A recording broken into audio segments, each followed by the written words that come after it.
Let me take this opportunity to welcome everyone present and officially open this meeting. Roll call and apologies. Let's start from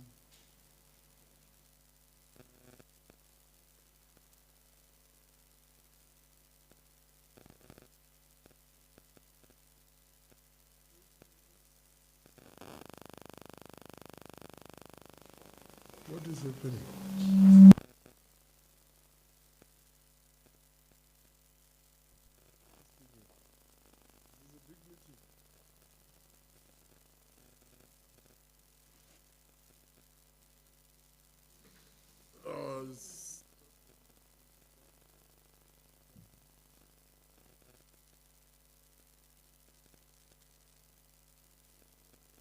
In order. A productive meeting only takes 30 minutes. A meeting that goes beyond 30 minutes is not productive. Apologies. Good morning, honorable members, honorable and colleagues. From our side, we have an apology from Honorable Munama, who has just left this meeting to join another one next door. We also have an apology from Honorable Shai. He has got an appointment with his job. Thank you so much, Chairperson. Thank you very much. From the department, Honorable MEC. Thank you so much, Honorable Chair, and good morning to yourselves and all honorable members. I will request the HOD to make submission if we have apology from the department. Good morning, Honorable Chair and members of the Portfolio Committee. From our department, our CFO is attending another meeting that has been scheduled by Treasury that requested CFOs. However, we have the team led by the acting CFO, Meli Kholwane. So we have the other team members from the finance unit so that they can be able to engage on finance matters. Thanks. Thank you, Honorable Chair. Thank you very much. We will note or record those apologies, and we hope that those that are here representing finance would be able to assist this particular meeting. The CMEC, my notes are very, very big today.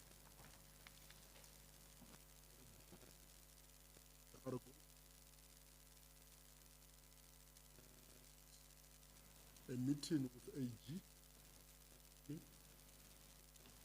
matters relating to this department. Very concerned.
My name is Simon Mate.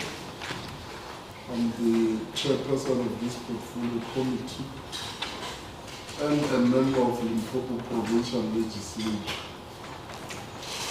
Good morning, MPC and Electorate. My name is Christina Morale, a member of this portfolio committee. Thank you very much, Chair. My name is Linda, a member of the committee.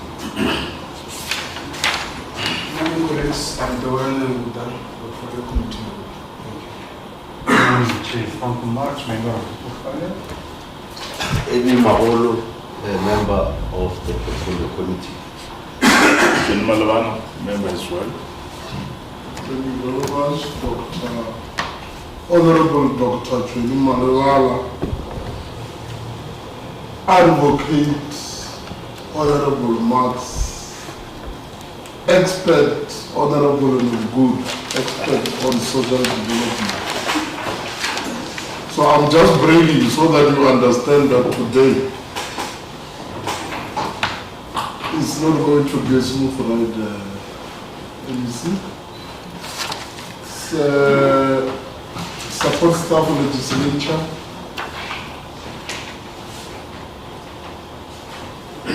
Good morning, everyone. My name is Faith Mosuto. I'm the committee researcher. Good morning. I'm Justina Morasha. I'm the committee coordinator for the portfolio committee on social development.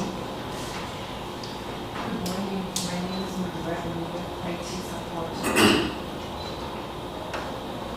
Good morning, my name is Susan Alugana, and it's Mr. Good morning, my name is Mama Miriam, Also, I'm going to research for unity. Only chairperson, my name is Tina Shai.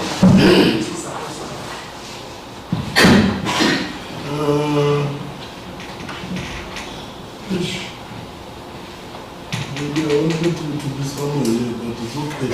No, it's fine. It's okay. Because I want to, when you answer me, you must look me straight. You must look me straight into my face.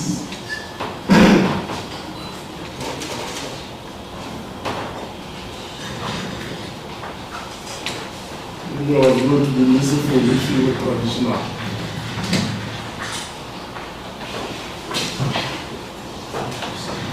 I want you to wonder I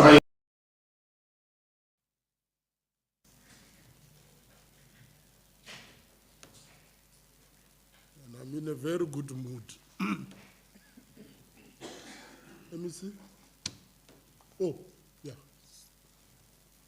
Thank you very much, Honorable Chair. My name is Fulupero Florence Radzilani, MEC for Social Development. Good morning, Chair. My name is Tembeni Mshongo. I am the head of Department of Social Development. Good morning, Chair and the House. My name is Maslalo Lokolwane, Director Supply Chain Management. Thank you. Good morning, Chair and all the members in the House. My name is Dudu Slachile. I'm the Chief Director for Social Welfare Services. Good morning, Honorable Chair and the House. My name is Maureen Delekisa, the Acting Chief Director for Community Development and Research. Thank you. Good morning, Honorable Chair and members, honorable members. My name is Chisikawe Joseph Matozi, Director Financial Accounting. Good morning, colleagues and Chair. My name is Tirondi Chiramurera from Financial Planning, Social Development. Thank you. Good morning, Chair and everyone. My name is Letlogonolo Legodi. I'm a Social Work Manager coordinating NGO governance and compliance. Thank you. Good morning, Chair, members, and colleagues. My name is Charles Chweni. acting in planning and monitoring and evaluation. Thanks. A very good morning to you, Chair, and honorable members. My name is Vedima Puta, District Services. Good morning, Honorable Chair, MEC and Head of the Department, and honorable members. My name is Joshua Kwapa. I'm the Media Liaison Officer for the department. Good morning, Chairperson, members, MEC and HOD colleagues. My name is Petulo Ramalepe, responsible for risk management. A very good morning, Honorable Chair and honorable members of the committee and colleagues. My name is Matale Mutapo from Office of the HOD.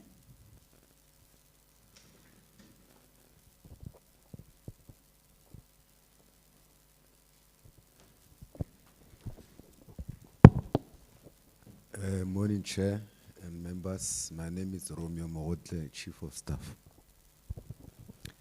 Good morning, Chair, honorable members, MEC. My name is Danish Kororo, Deputy Director in the Office of the...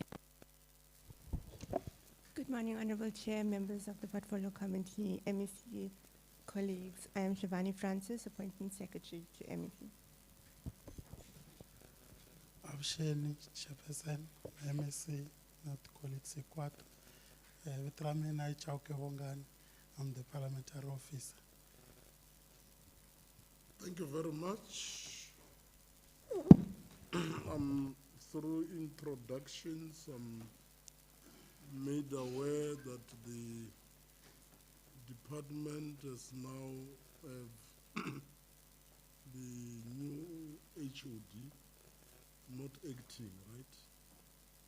HOD Mhlongo, let me take this opportunity to formally, I know it is not my responsibility, but to formally welcome you in this department. Hence I said, I know it is not my responsibility, but I'm going to do it. And we pledge to give you the necessary support and looking forward to better working relationship. And where necessary, we will support you. But remember, we only support those that do good things. But we are not going to be an obstacle for you to achieve your mission and vision. You can count on us, and we will provide the required and necessary support. Well, we can't be friendly every time. This is where you are also accounting. We will raise difficult questions, and you'd have to satisfy us with such answers. I would also want to, because on record, can you confirm, when you're also doing introductions, I want to establish, Melkulan, you are attending this meeting in your capacity as acting CFO or in your capacity as Director Supply Chain. That needs to be clarified so that we know. Thank you, Chair. I'm attending in the capacity as the acting CFO. Thank you. Can you then reintroduce yourself on record? Thank you, Chair. My name is Maslailo Lukulwani, the acting CFO from the Department of Social Development. Thank you very much.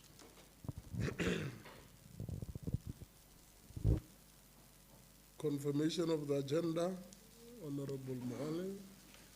Thank you, Chairperson. I move for the confirmation of the agenda. Honorable Nanguda. Right. Next item, 4.1, the briefing by the department.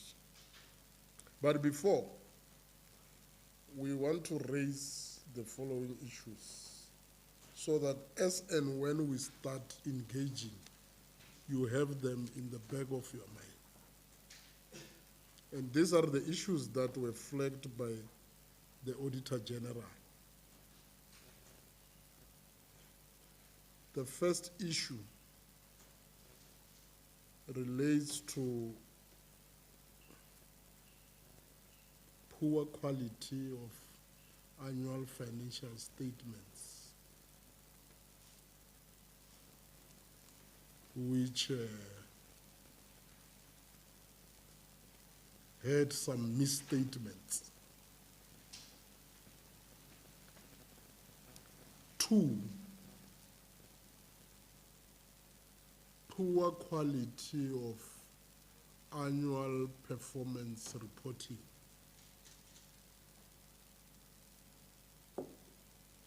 3, lack of proper record keeping. 4, lack of consequences management. And we'll be coming to issues that were flagged by the AG, wherein the department failed to enforce consequences management.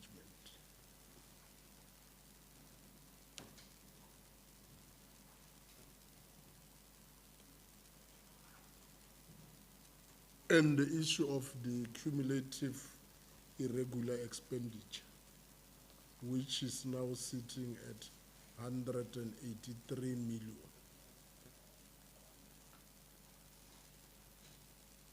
And serious underspending in various programs.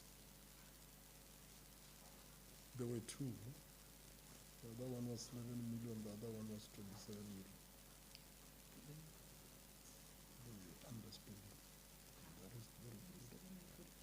27, yeah. There is an underspending in one program of 27 million. There is underspending on another program of 48 million. So have these things in the back of your mind and know that we are going to thoroughly and robustly engage on them. And maybe that will be the point wherein the tone of the meeting and the spirit of the meeting would change.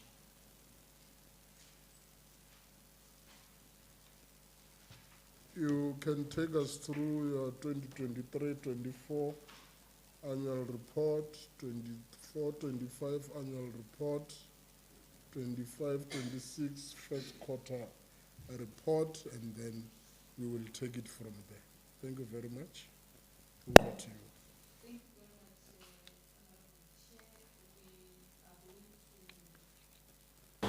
And make a presentation in relation to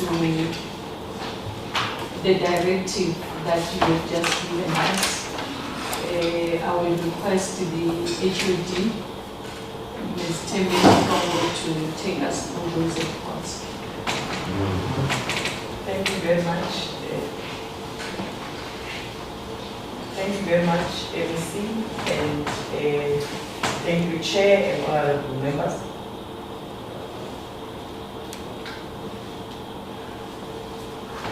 Thank you, MEC, and thank you, Chair and honorable members, for the opportunity.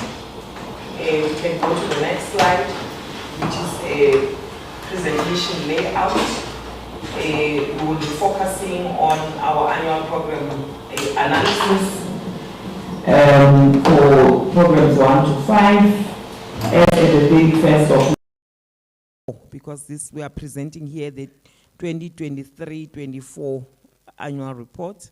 The next will be the program analysis, performance analysis, and then we would also do a comparative spending analysis of the 2 financial year, the 2022-23 and with the 2023-24, and then also report or demonstrate the performance trend, and also do a comparative analysis or performance analysis of the quarterly reports of 2022-23 with those of 2023-24. We would also touch on the strategy to overcome areas of underperformance that took place in 2023-24, and also touch on the program budget expenditure. In the next slide, we are then highlighting the fact that in 2023, there were 42 indicators that were planned and implemented. Out of those, 27 were achieved, which is a 64%, and then 15 targets were not fully achieved, which is 36%. Under Program 1, there were 4 indicators that were targeted, and only 1 was achieved, which is a 25% performance, and 3 were not fully achieved, which indicate that we were at 75% of underachievement. Program 2, Social Welfare Services, there were 8 indicators, and 5 were fully achieved at 63%, and 3 were not fully achieved at 37%. Program 3, Children and Families, 11 indicators were targeted, 8 indicators were fully achieved at 73%, and 3 were not, which is showing 27% of non-achievement. Program 4, Restorative Services. In this program, there were 8 indicators that were targeted, and it was a 50-50 because 4 were fully achieved and 4 were not achieved. Program 5, this is the program that performed better because they even went above the norm that is set by AG in terms of performance.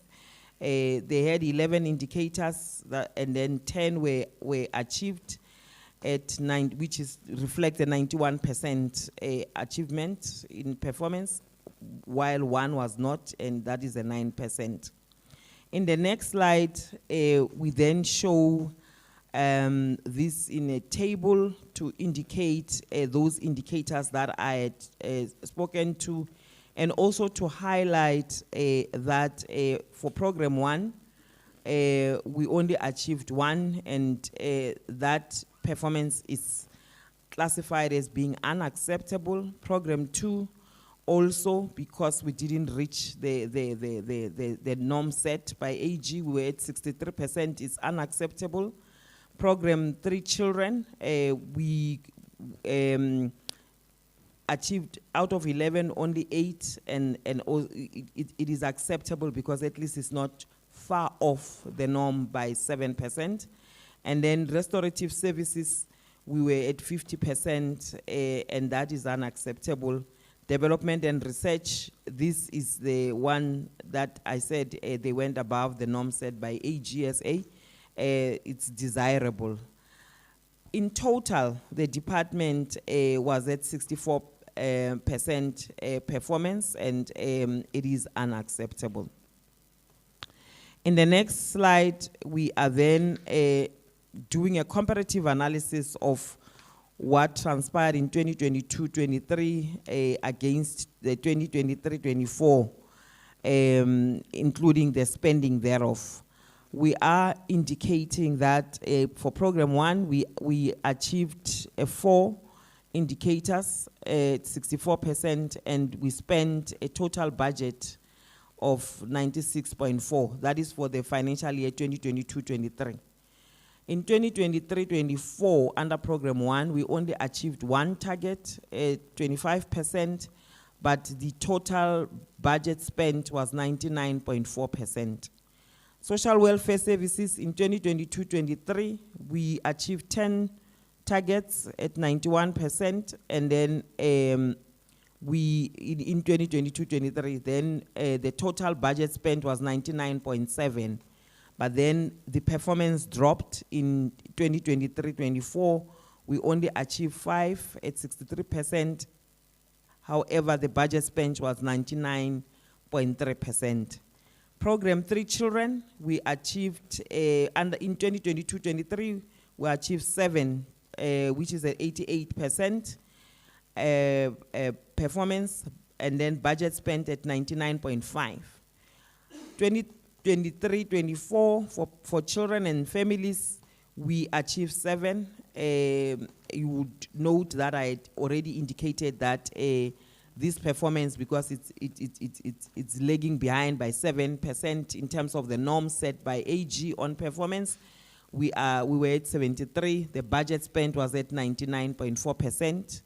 And then program 4, restorative services, we were at 88% in 2022-23 in terms of our performance on the non-financial, and then spent 96% of the budget. And in 2023-24, we had a 50% performance on the non-financial. However, we spent a budget of 95.3%. Program 5, we were at 82%, and then spent 99% of the budget in the year 2022-23.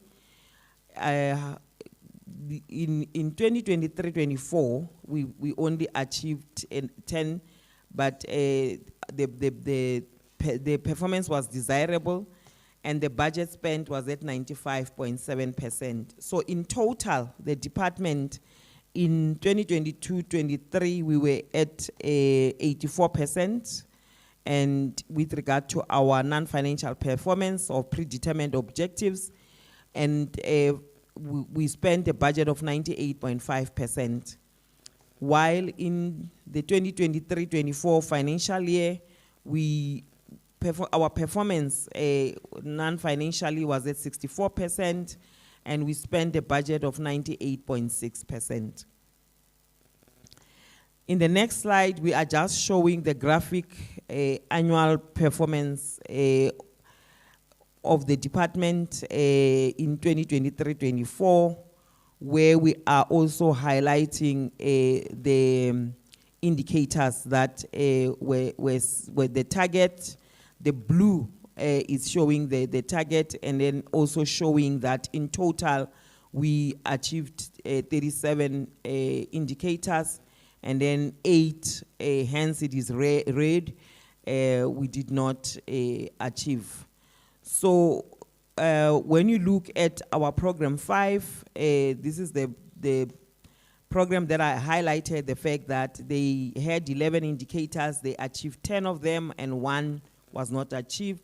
Restorative services, which is program 4, there was a 50-50 with regard to the non-financial performance, in the sense that it was 4 were achieved, 4 were not achieved. On children and families, there were 11,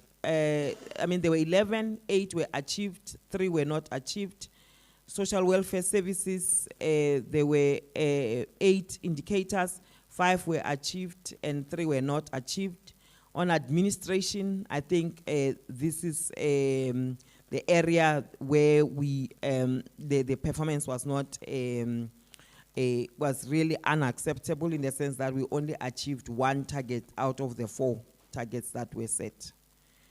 In the next slide, here we are showing the performance trend analysis throughout the quarters of program of the department from 1st, 2nd, 3rd, and 4th quarter. If one look at this, there was already a picture that is painted in the sense that from program 1, we were at 75% in the 1st quarter, 2nd quarter 50%, and then the 3rd quarter we drastically went down to 25%, same as in the 4th quarter. So that demonstrates a regression in performance. In program 2, we were in the 1st quarter we were 13%. We improved a little bit, and I say a little bit because we didn't reach the norm of 80% to 63%. And then in the 3rd quarter and 4th quarter, we were at 50%, which also demonstrate a regression. Program 3, children and families, we were in the 1st quarter, we were at 64%. We sustained that in 2nd and 3rd quarter. However, in the 4th quarter, we then went down to 55%, and that also demonstrates a regression. In program 4, restorative services, we sustained a 50% performance in 1st, 2nd, and 3rd quarter, and then went up in the 4th quarter at 75%. That shows an improvement, but it was not enough to push us to the acceptable norm by AGSA. In program 5, development and research, we were at 80% in the first quarter, sustained a 90% in second and third quarter, and then went slightly up in the fourth quarter. Hence, we got to 91%, and that could also be improved. Overall, the department regressed in the sense that throughout the quarters, you could see that from quarter 1 we're at 56, quarter 2 we're at 66, quarter 3 61%, and then went to 64. In other words, we never, in that financial year, we never got to the level of the 80% as set by AGSA. In the next slide, we are now doing a comparative analysis of the first quarter against the first quarter of 2022-23 against the first quarter of 2023-24. But as I've already painted the picture, or the report paints a picture, we can see that during the 2023-24, there was some regression, although in certain areas we were able to sustain. The only program, as I've already highlighted, that demonstrated a great improvement and sustained that was program 5, although they regressed in 2023-24, but they still maintain the norm as set by AGSA. So in total, the department in 2022-23, we're at 77%. We improved in the sense that we got to 84% finally in 2023-24. In the next slide, here we are showing the second quarter report. Chair, with your permission, I would not dwell much on this because it was already highlighted in the previous slides. Just to indicate that we included these slides because we wanted to be able to demonstrate so that we can also, as a department, be mindful of these changes as we do our work. So I will highlight the fact that in total, in the second quarter of 2022-23, the department was at 71%, and in 23-24, we were at 66%. In the next slide, we are also now comparing the third quarter of the 2 financial years. Also here, we can see that in 2022-23, we were at 71%. However, in the 2023-24, we were at 61%. That demonstrates a regression. In the next one, we are showing the fourth quarter. In the 2022-23, during the fourth quarter, we were at 70%. However, in the 2023-24, we were at 64%, and that demonstrates a regression. We also did a 5-year comparative annual performance analysis stretching from 2019. With your permission, Chair, I just want to highlight the overall performance of the department in those financial years, because that's what is critical. I won't go per program. However, I will highlight that in 2019-20, the department was at 81%. We just went slightly above the norm as set by AGSA. And then in 2020-21, this is the year you would remember that we were hit by the COVID-19, and we were at 79%. And the contributory factor, we would all remember that in order to protect citizens, especially the most vulnerable, the center-based programs were not unfolding as expected. So hence the performance you would see, especially under social welfare services, because that's where we have our older persons and persons with disabilities program. We were not doing very well because most of the programs there are center-based, and therefore the protocols that were set to prevent the spread were not allowing us to meet as a collective, same as with children's services and family services. In the 2021-22, we improved a little bit to get to 82%. Also in the 22-23 financial year, we got to 82%. However, in the year under review, which is 2023-24, there was a real drop in performance. We got to 64%. We then, in the next slide, indicate what will be the strategies to overcome the areas of underperformance. Under corporate management, on percentage of women in senior management positions employed, we didn't do well there, and we highlighted the fact that we would strive to ensure that the appointment of SMS posts are funded in line with the approved, recruitment plan, and I think this was realized in the 2024-25.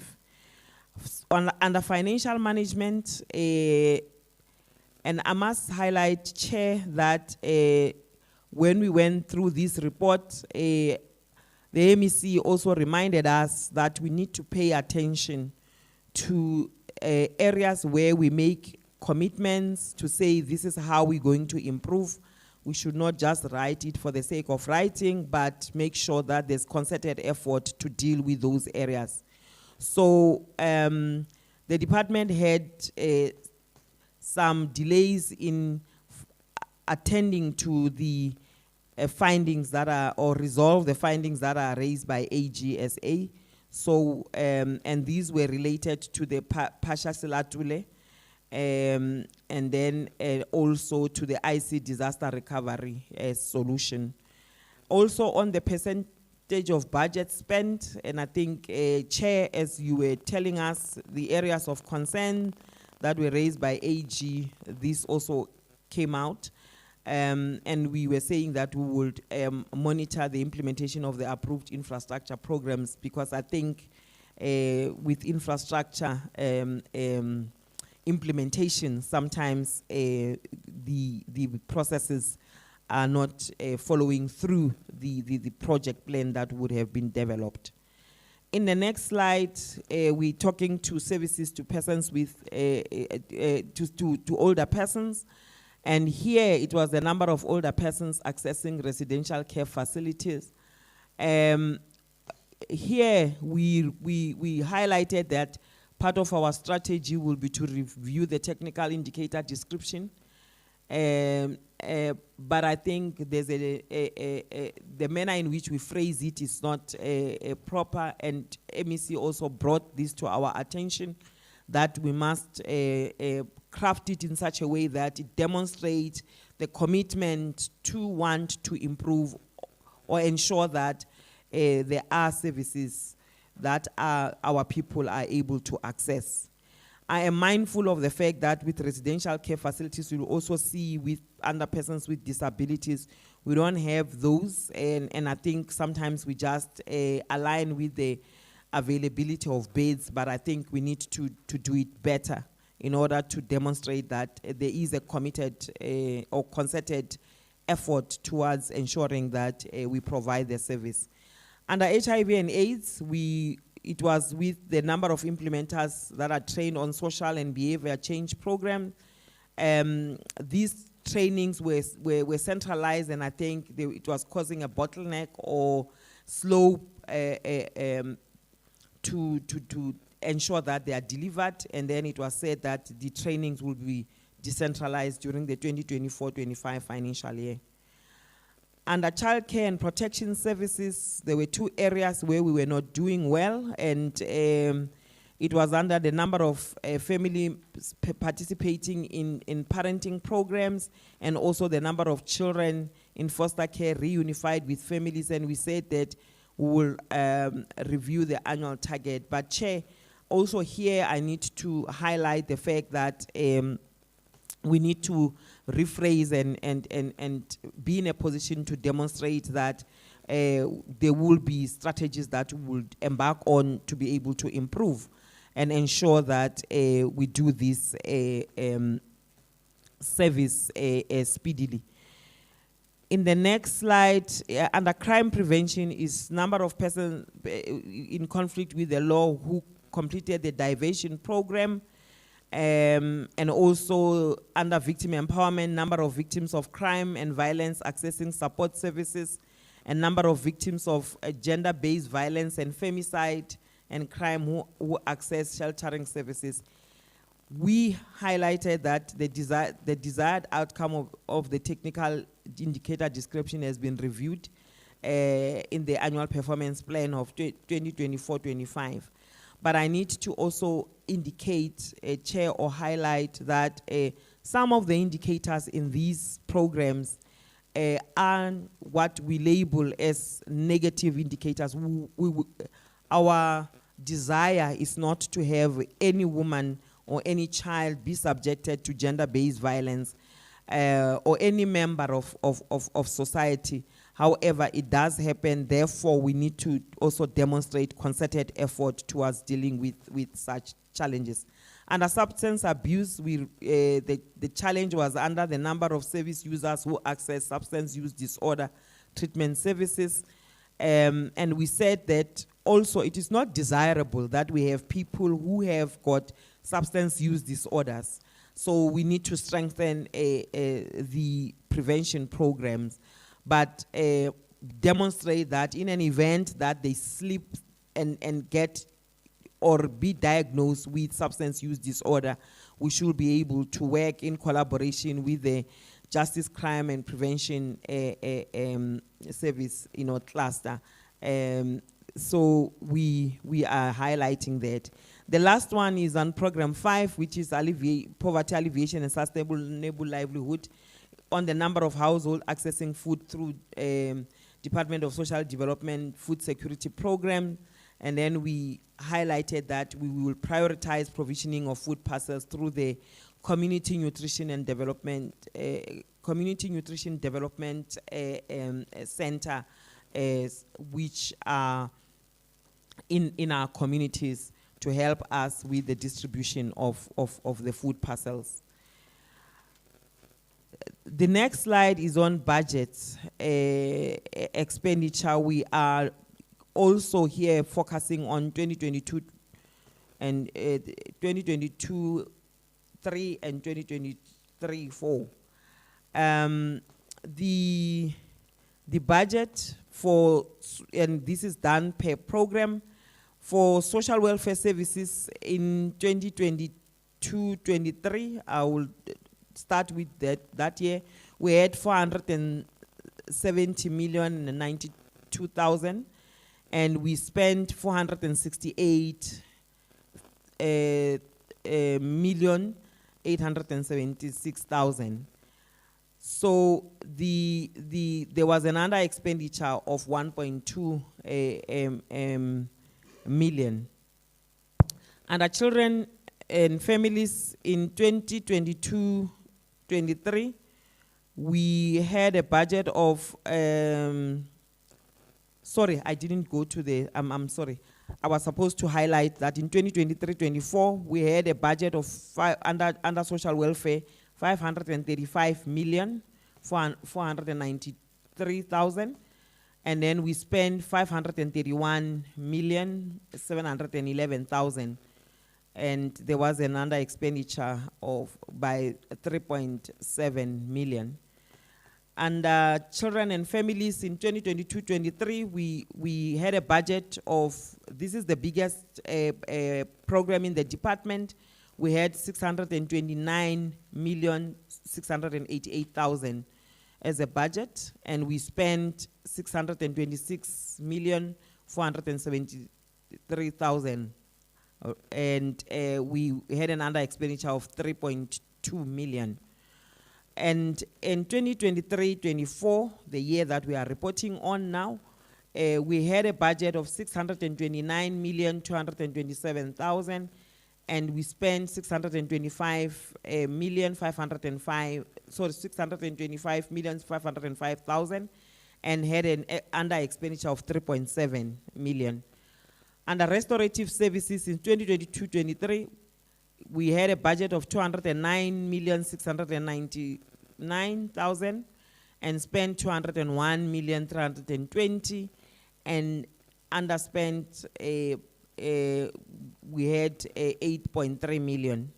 For 2023-24, we had 257,940,000 and then spent 245,878,000. We had an under expenditure of 12 million. And then for development and research, the large program, under the 2022, we had a 231,377,000 and spent 229,055,000 rand, with an under expenditure of 2.3 million. And in the 2023-24, we had a 227,884,000 and then spent 221,807,000, and then we had another expenditure of 6 million. In total, in 2022-23, the budget, the department had a 1.9 billion budget and spent 1.8 billion and had a total under expenditure of 28,407,000. While in 2023-24, we had a total a budget of 2,035,754,000 and spent 2 billion and had an under expenditure of 27,950,000. So what was the audit outcome? The department got a qualified audit opinion with material findings on our annual financial statement, and also qualified on our performance information. And I think it links to what the chairperson has said with regard to the observations from Auditor General. An audit action plan was developed so that we can be able to implement and monitor. It's highlighted that there were 27 findings. 19 of those have been resolved to date, and 8 are still a work in progress. This brings me to the end of the presentation of the 2023-24 annual report. Should I proceed to the next? Thanks. As you proceed, in the back of your mind, noted that when you started to present up until the last slide that says thank you, in all those things that you presented, nothing that speaks to 100 out of 100, right? Nothing. And further, like your last slide, put it at the back of your mind so that when we are going to engage you, you have an understanding as to who would be engaging from what angle. That in actual fact, you obtained qualified, and the only reason for you to get qualified not adverse. It's simply on the basis of materiality amount. And I'm talking from a professional point of view, not from a political or legislature point of view.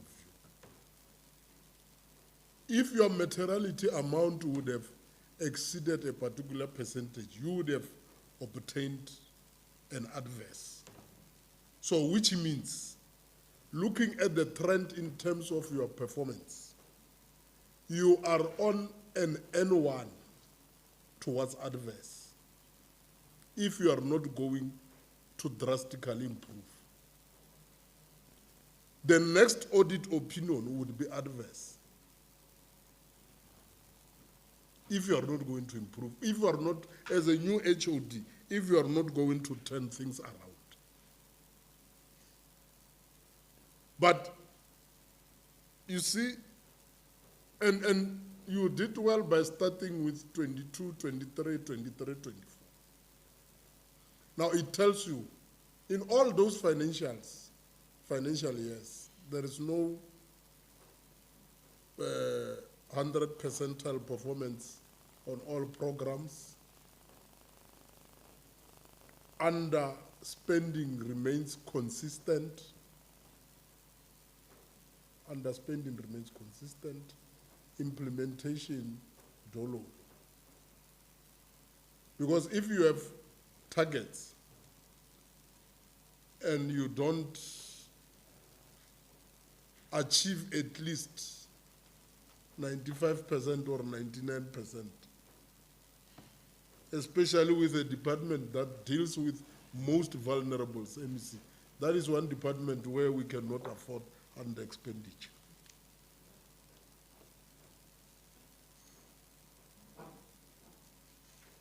Do we allow them to proceed, or we engage on this one and allow them to come and proceed? Because my problem is we might forget other things. I know we're taking notes, but when we're still hot like chicken licking wings, can we zoom straight into that, thereafter allow them to move? With the intelligence, Honorable Dr. Malvan.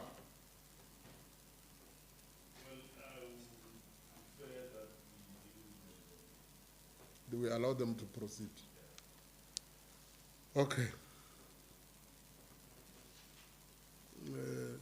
All right, maybe, yeah, you can proceed, HOD. I was just raising things that we are going to raise.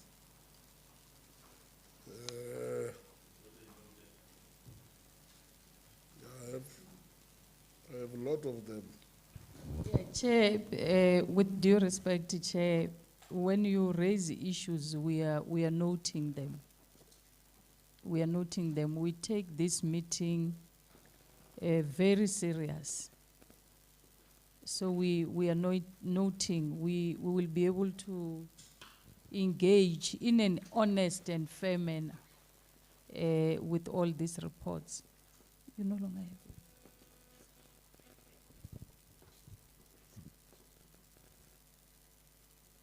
Yeah, this is too small. Chair, sometimes technology can disorganize you for some strange reason. It doesn't want to open my, yeah, but sorry. It might be a signal. It might be a signal, but please Thank you. let us not go there. Thank you so much.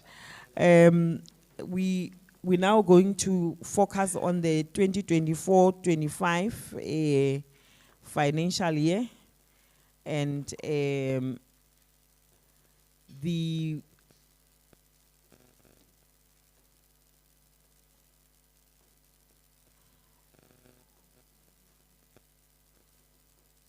no, this is not the first quarter. It's the first quarter. It's the first quarter. I want that's the first quarter. Yeah, I want the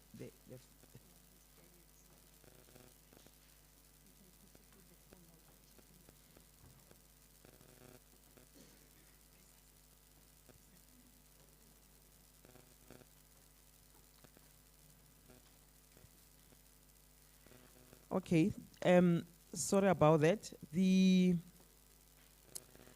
report this is a presentation layout.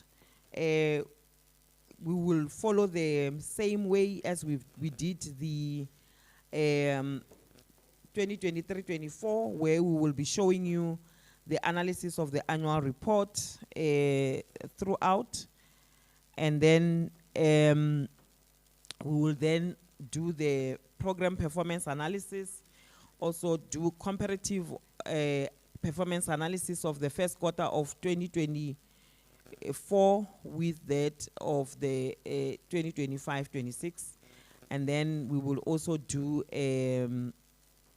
first quarter of 2024 with that of 2025-26, and then we will then highlight the indicators that we did not achieve on. So this is the first quarter. It says 2025.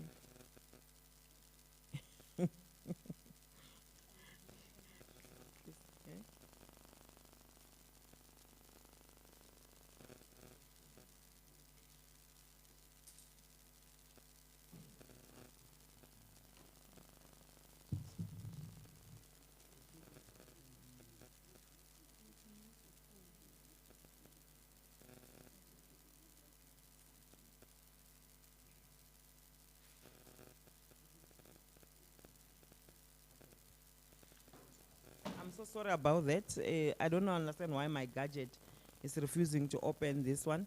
So in the next slide, we are indicating that in 2024-25, we had 45 indicators that were planned and implemented.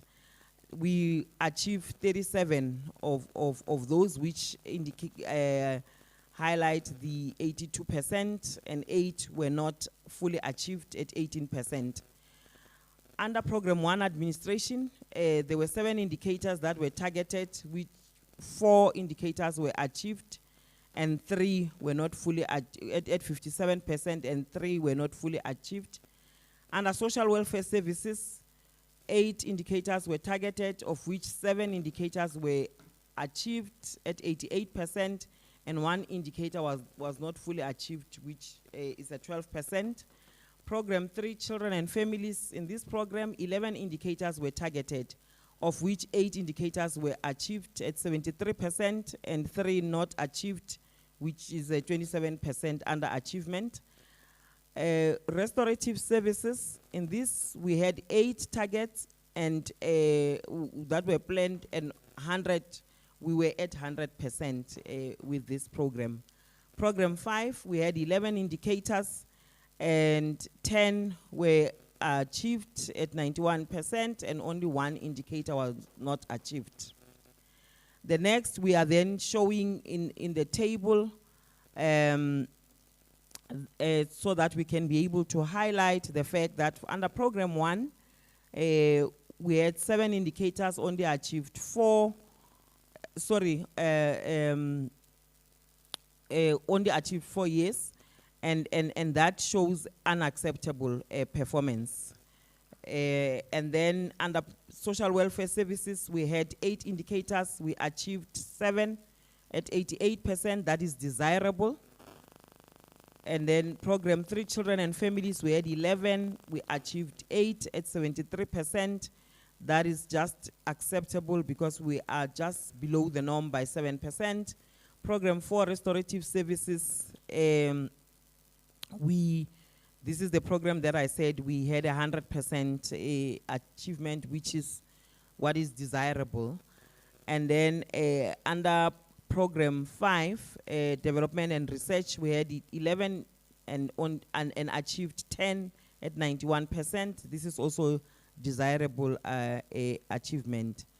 Then the department, out of the 45, we achieved 37 at 82%, and then only 8 were not achieved, which is 80%. So because we are slightly above the norm that is set by AG, this is a desirable achievement. And then when we do the comparative analysis of our spending and the non-financial performance, we are highlighting and also looking at both 2023-24. With your permission, Chair, I won't focus more on 2023-24 because we've just done that. I will focus more on the year under review, which is the 2024-25. On program 1, we're at 57%, and the budget spent is at 97.5%. Program 2, social welfare services, we're at 88%, and the budget spent is 97.7%. Program 3, children and families, we're at 73% on the non-financial, and then we spent a budget of 98.2%. And restorative services, here we're at 100%, and the budget spent was at 98.2%. On development and research, we're at 91%, and then the budget spent was at 97.3%. In total, the department just went slightly above the norm set by Auditor General South Africa, in the sense that we did get a desirable performance at 82%, and budget spent is 97.7%. The next slide is just showing a graphic presentation of the manner in which we have performed in the year under review, and in the sense that we had targeted 45 and achieved 37, and then hence it is green, and then we did not achieve 8 of the indicators. I've already spoken to the programs, so in order not to delay further, I must just highlight. But perhaps, Chair, what I need to highlight are the two, all programs in the department are quite critical, but you would note that the programs where we are caring for the most vulnerable are program 2 and 3. And therefore, we always need to be mindful about our performance there under these two programs. So under program 2, social welfare, we had 8 targets, we achieved 7, and we did not achieve on 1. Under children and families, we had 11 target indicators, we achieved 8 of those, and 3 were not achieved. Then we look at the performance trend analysis of first, second, third, and fourth quarter of the year under review.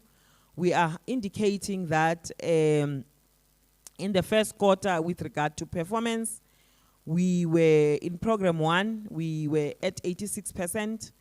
In the first quarter, we went to 57% in the second quarter, went up again to 71% and sustained that in the third quarter and sustained that in the fourth quarter. So we can say that there was a regression, because if we could have sustained the 86 throughout the financial year. Under program 2, we were at 88% for the whole year. We sustained that.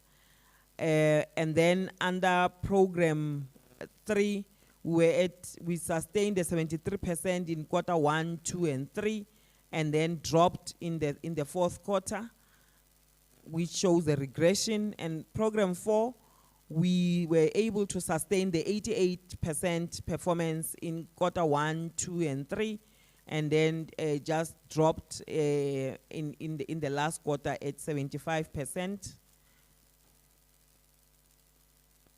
And then in program 5, we were able to sustain the 90% performance, and just went slightly up in the last quarter to 91%. In total, the department in the first quarter of 2024-25 In the first quarter, we were at 84%, we dropped to 80% in the second quarter, went slightly up in the third quarter, and then dropped again in the fourth quarter. So we regressed finally. And then we are also doing a comparative analysis of the first quarter of 2023-24 and that of 2024-25. And again here, with your permission, I would want to highlight the fact that I will focus more on the 2024-25 because I think we just highlighted our performance in 2023-24. So under program 1 in 2024-25 in the first quarter, you would note that we were at 86%, which shows an improvement from how we performed in the previous financial year. And then program 2 also, there was a drastic improvement in our performance when you compare to program to the first quarter of 2023-24. And then again, because we were at 13 the other year and 88 in 24-25. Children and families, we were at 73%, shows improvement. And then restorative services were at 88, shows an improvement as well. Program 5, development and research, we were at 90%, that shows an improvement.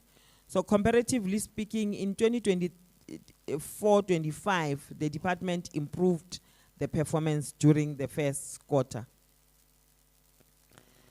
On the second quarter, when you compare it to the previous financial year, also here we can say that there was improvement in our performance in the sense that you can see throughout all the programs and even overall, we were at 84%.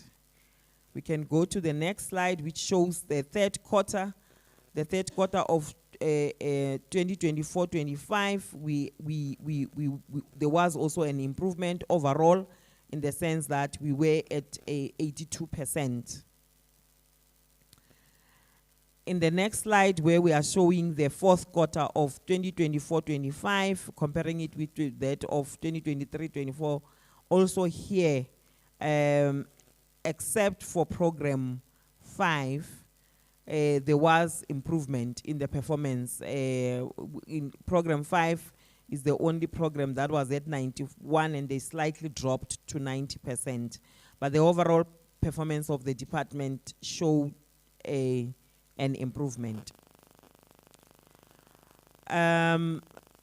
Then we also did a 5-year analysis, but I would, with your permission, Chair, I would focus more on the overall performance of the year and not looking at each program, in the sense that I want to demonstrate that if you look at 2020-21, we're at 79, 2021-22, went to 82%, 2022-23, we went to 82%, and then 2023-24, we went to 64%, and then 2024-25, the year under review, we went to 82%. So to a certain extent, we can say that we sustained in the sense that we went above the threshold as set by AGSA.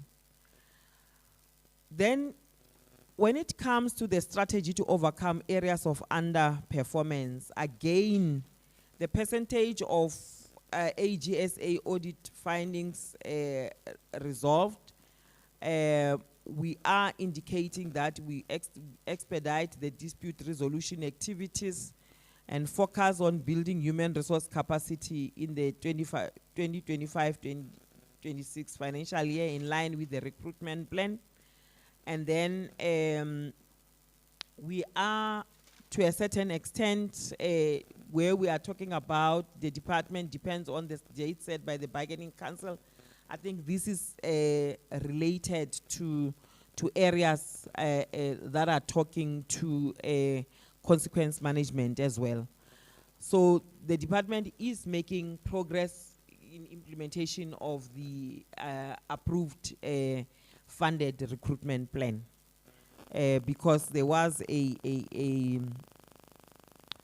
high vacancy rate, but in this year there are concerted efforts to deal with that.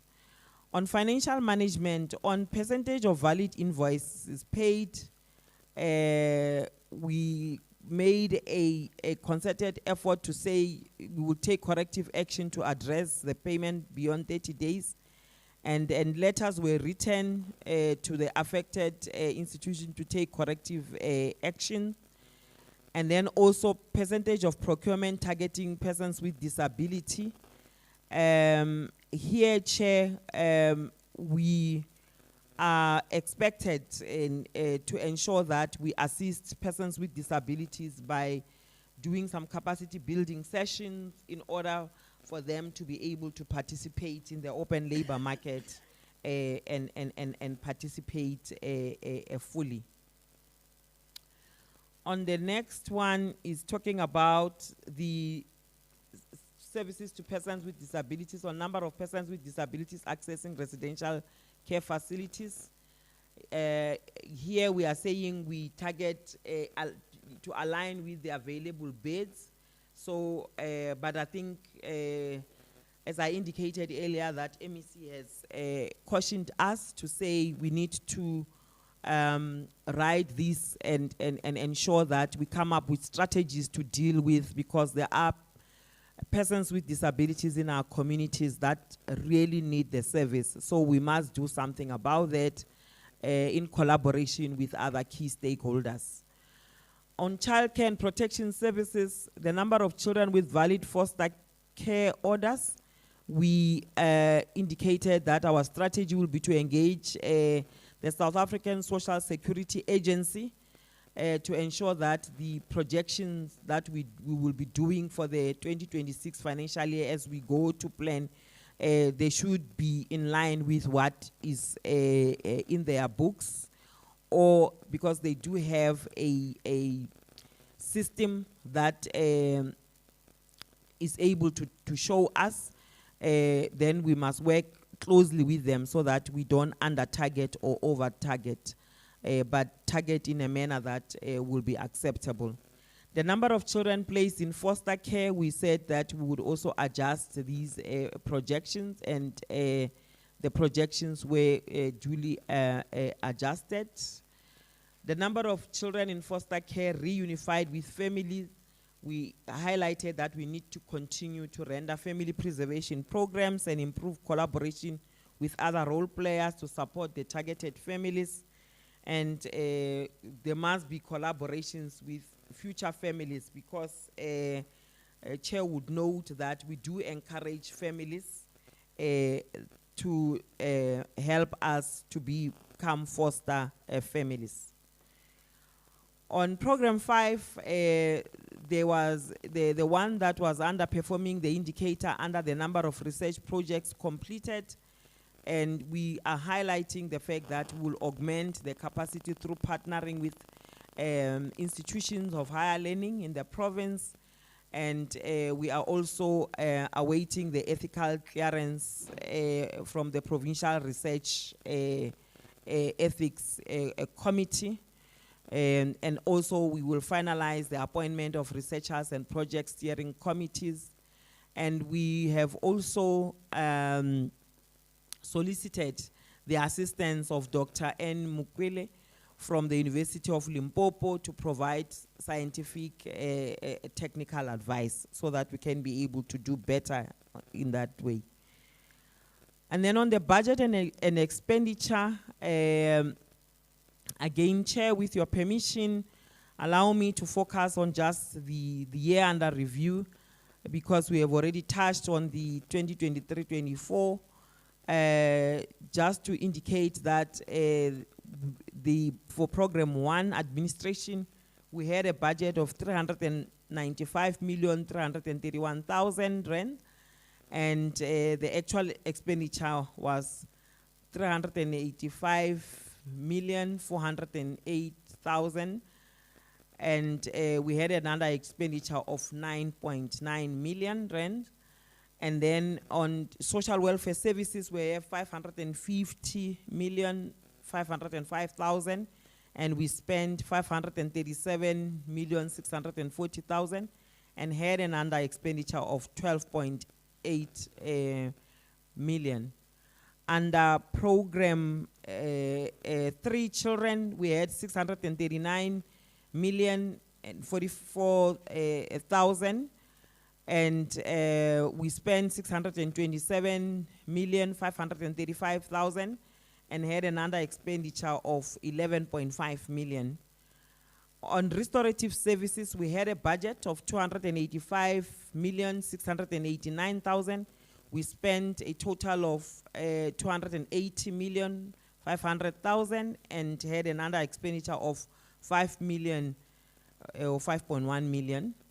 And then on development and research, we had a total budget of 220,612,000, and spent 211,204,000, and had an under expenditure of 9.4 million. So in that year, the total budget that the department received was 2,091,181,000 rand, and we spent 2,042,287,000 rand, and had an under expenditure of 48,894,000. And Chair, I think when you were saying we need to take things into consideration, I think you were talking to these two figures, because you can see that in the year 2023-24, the department underspent by 28,453,000 rand. The audit outcome for the department, we received an unqualified opinion on our annual financial statement during the year under review. However, on performance information or predetermined objectives, we got an adverse. And Chair, I agree, it relates to what you said we must take note of, record keeping. So, because even in the Auditor General's report, the Auditor General explicitly stated that their observation is that the department is doing more but underreporting. So an audit action plan has been developed and implementation is being monitored. Of the 26 findings that were captured in the action plan, 4 have already been resolved to date, and 22 findings are work in progress. This then brings me to the end of the presentation of the 2024-25 annual report. Chair, do we go to the first quarter?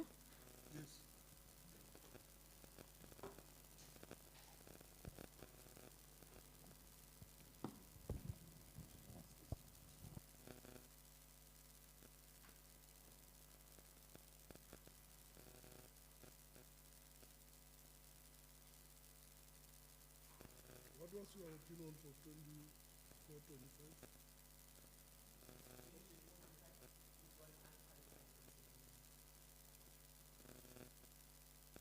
That's what the AG said. Unqualified or qualified?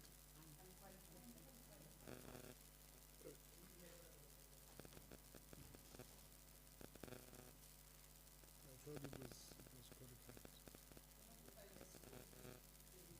Written, oh yeah.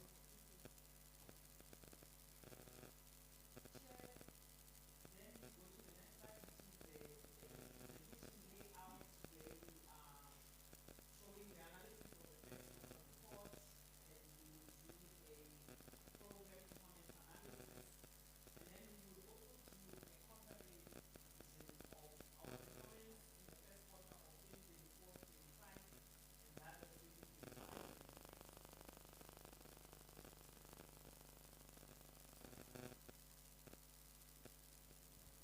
sorry, I forgot that the session is being recorded. And then we also are going to do a comparative analysis of the first quarter of 2024-25 with that of 2025-26, and also show the first quarter output indicators of non-achievement per program, and then also the expenditure as at the 30th of June 2025. We would also share with the committee the summary of the departmental financial tables and summary of economic classification. In this financial year of 2025-26, the department has in total 55 indicators that we have set targets for, wherein in the first quarter, 51 indicators that were targeted were achieved, which shows a 57%, and 22 were not achieved. And then under program 1, there are 10 indicators, of which 3 indicators were achieved at 30%, and 7 indicators were not achieved at 70%. So the non-achievement is 70%. Program 2, social welfare services, we have 8 indicators, of which 5 were achieved, and that is a 63% performance, and 3 indicators were not achieved at 37%.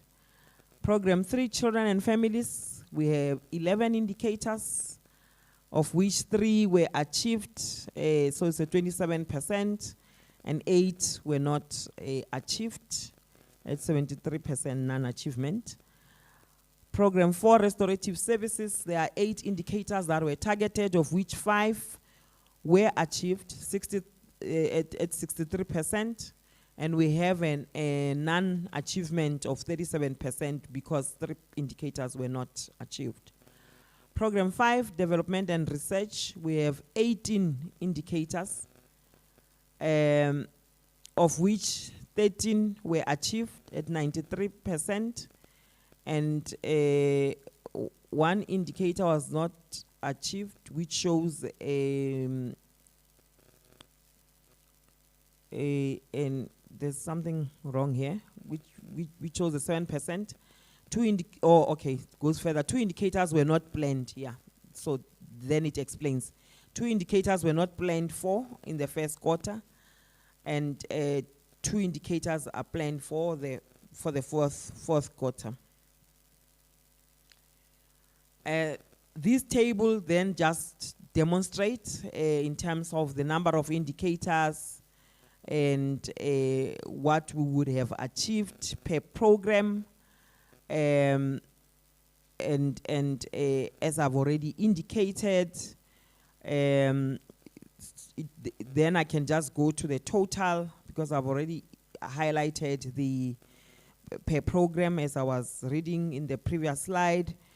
In total, the department has 55, and then in the first quarter, we had about 55 of the targets that were planned for. We achieved 29 at 57%, and 22, which shows a 43% underachievement. And this is just a graphic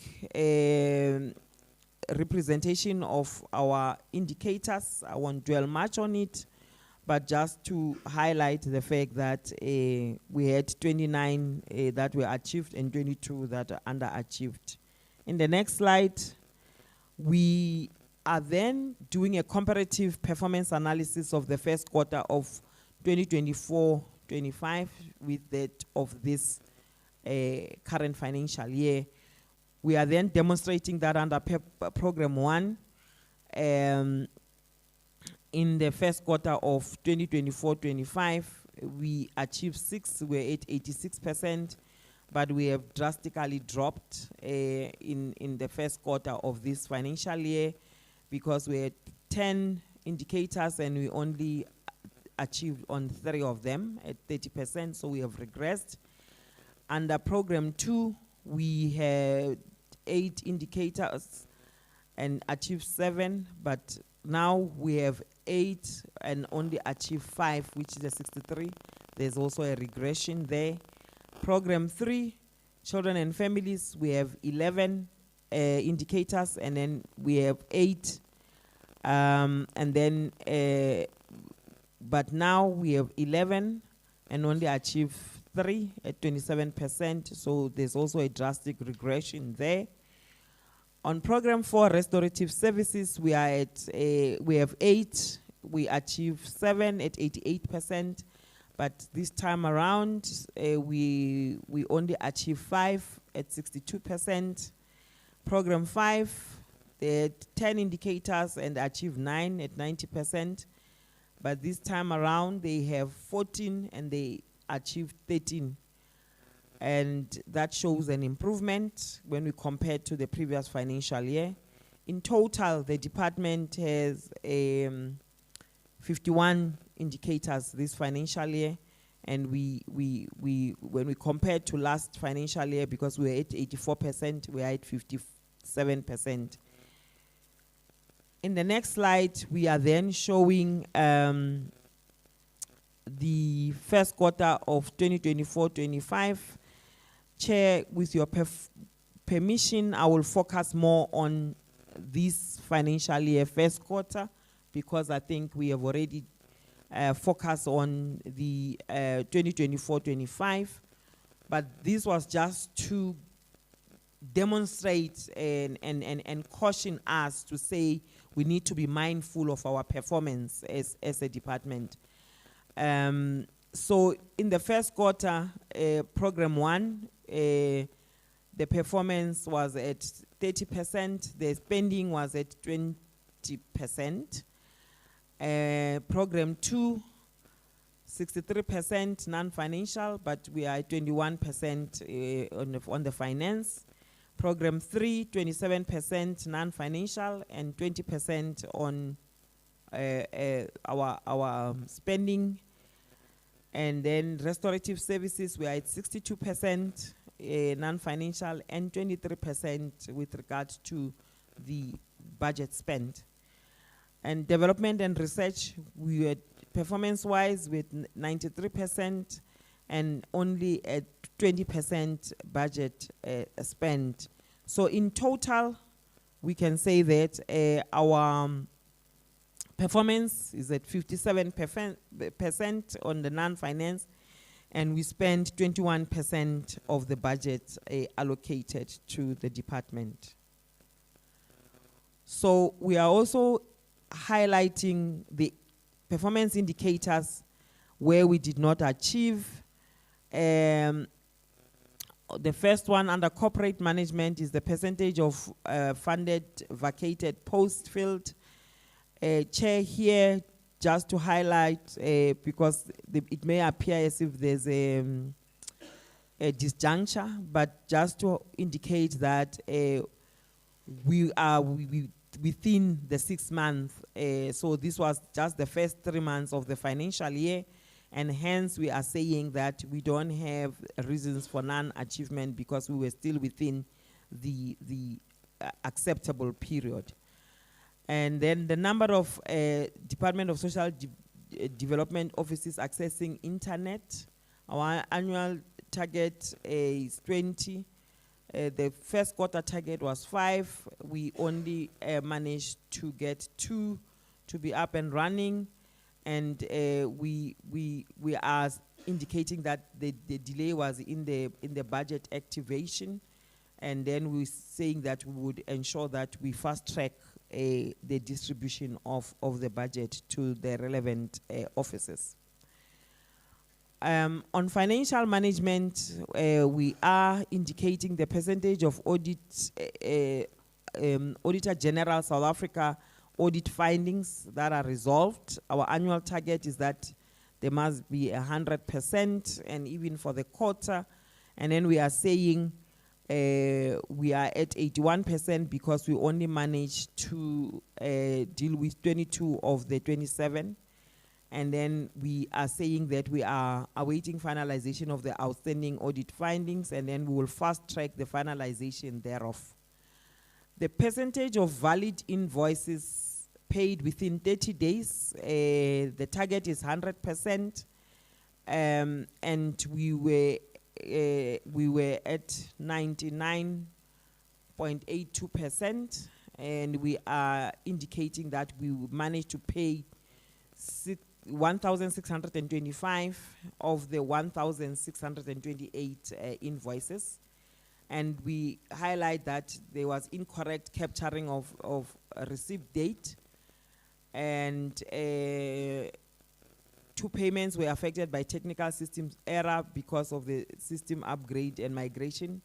Chair, I must indicate that our MEC was very emphatic in the sense that we really need to deal with this and correct this, because throughout the previous financial year, we were also highlighting the fact that there was some incorrect capturing. So we really need to ensure that we do enforce consequence management to the affected officials, because one mistake leads to a far greater a challenge. So the issue of the system, MEC was saying this is a new one, but in the past it has always been around the fact that there was incorrect. So the human error, we need to focus on that and deal with it. On percentage of procurement spent on youth, the target is 30%. We are at 16.81%. And then we are indicating fewer companies owned by youth are registered in the common departmental commodities utilized in the quarter. And a majority of payments are accruals from the previous financial year. Actually here, Chair, we are reporting ourselves to say even the 16.81% that we achieved is because we had accrual, since this was the first quarter. So the intervention that we are writing there, MEC didn't agree with it, and I also do say that we need to rephrase that, that the central database will always be there, but it cannot change anything if we do not make concerted efforts to work on that. Same as percentage of procurement spent on persons with disabilities. And I'm saying, as a department, we can't miss an opportunity, because persons with disabilities are under our wing. So therefore, we need to make concerted efforts to make sure that we bring them, we take them through some capacity building sessions so that they can also be able to participate. The issue of the central supplier database, it should be something that we strive to ensure that they are there, so that when we take things on quotations or on tender, they are able to participate fully. On the next slide, on the military veterans, Chair, here we did not even achieve, and we are saying there are fewer companies owned by military veterans, and I think, as I have already indicated, that looking at the central supplier database may not necessarily yield the results that we want. Perhaps we need to collaborate with relevant departments. We need to make sure that we work on this so that we can have military veterans that participate, because it is a set target. We cannot run away from it. We need to make concerted efforts to deal with it. On another area that we did not do well is number of persons, older persons accessing community-based care and support services. We've targeted 15,760, only 13,588. And the reason for non-achievement that we have written there, I think we were focusing on the availability of space in those, because when we contract the non-profit organizations that we are funding. We are looking at the capacity of their a place. So I think we need to be more innovative in coming up with other ways, because we have many people, we have older persons that need the service. We can't say it's demand-based and no corrective measure. We must do something about it. Chair MEC told us emphatically about this. Same as persons with disabilities accessing a protective workshop. Protective workshop are more of like a sheltered type of employment. So if we could focus here, perhaps it will also help us with the target on the preferential procurement that is being set. In the next slide, on HIV and AIDS, number of beneficiaries receiving psychosocial support services, we targeted 17,000 and we only achieved 11,670. I think here, Chair, we also need to come up with strategies that will assist us to reach the target that we have set and even overachieve, because we need to be also guided by the provincial statistics on people living with HIV and AIDS. On children and families, number of family members participating in family preservation services, the annual target is 61,200. Our quarter target was 15,100. We only achieved 11,858. Chair, is the same thing. On these targets, MEC emphatically told us that we really need to relook at this and say, what is it that we can do? Because there are many families. We can see also with the challenges of the social ills that we have in the province, it really talks to the erosion of the fiber of the family. So we need, as a department, because it's our responsibility, we need to upscale on the family preservation programs. Number of family members reunited with their families, the annual target is 200, and then our quarter target was 45. We just missed it by 4. We are at 41. But also here, Chair, I will still say the same thing, that we need to work towards ensuring that we look for families where there are challenges in order for us to assist in that regard. Number of family members participating in parenting programs, our quarter target was 8,000. We reached 5,477. I will not belabor the point. The same is applicable here, Chair. We need to do more in order to ensure that we realize or achieve the target set.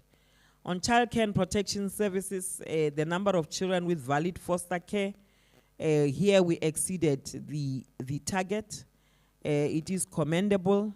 I know that it is not an ideal situation, but because of the challenges that are out there, hence we do find that there are children that need to be placed in foster care.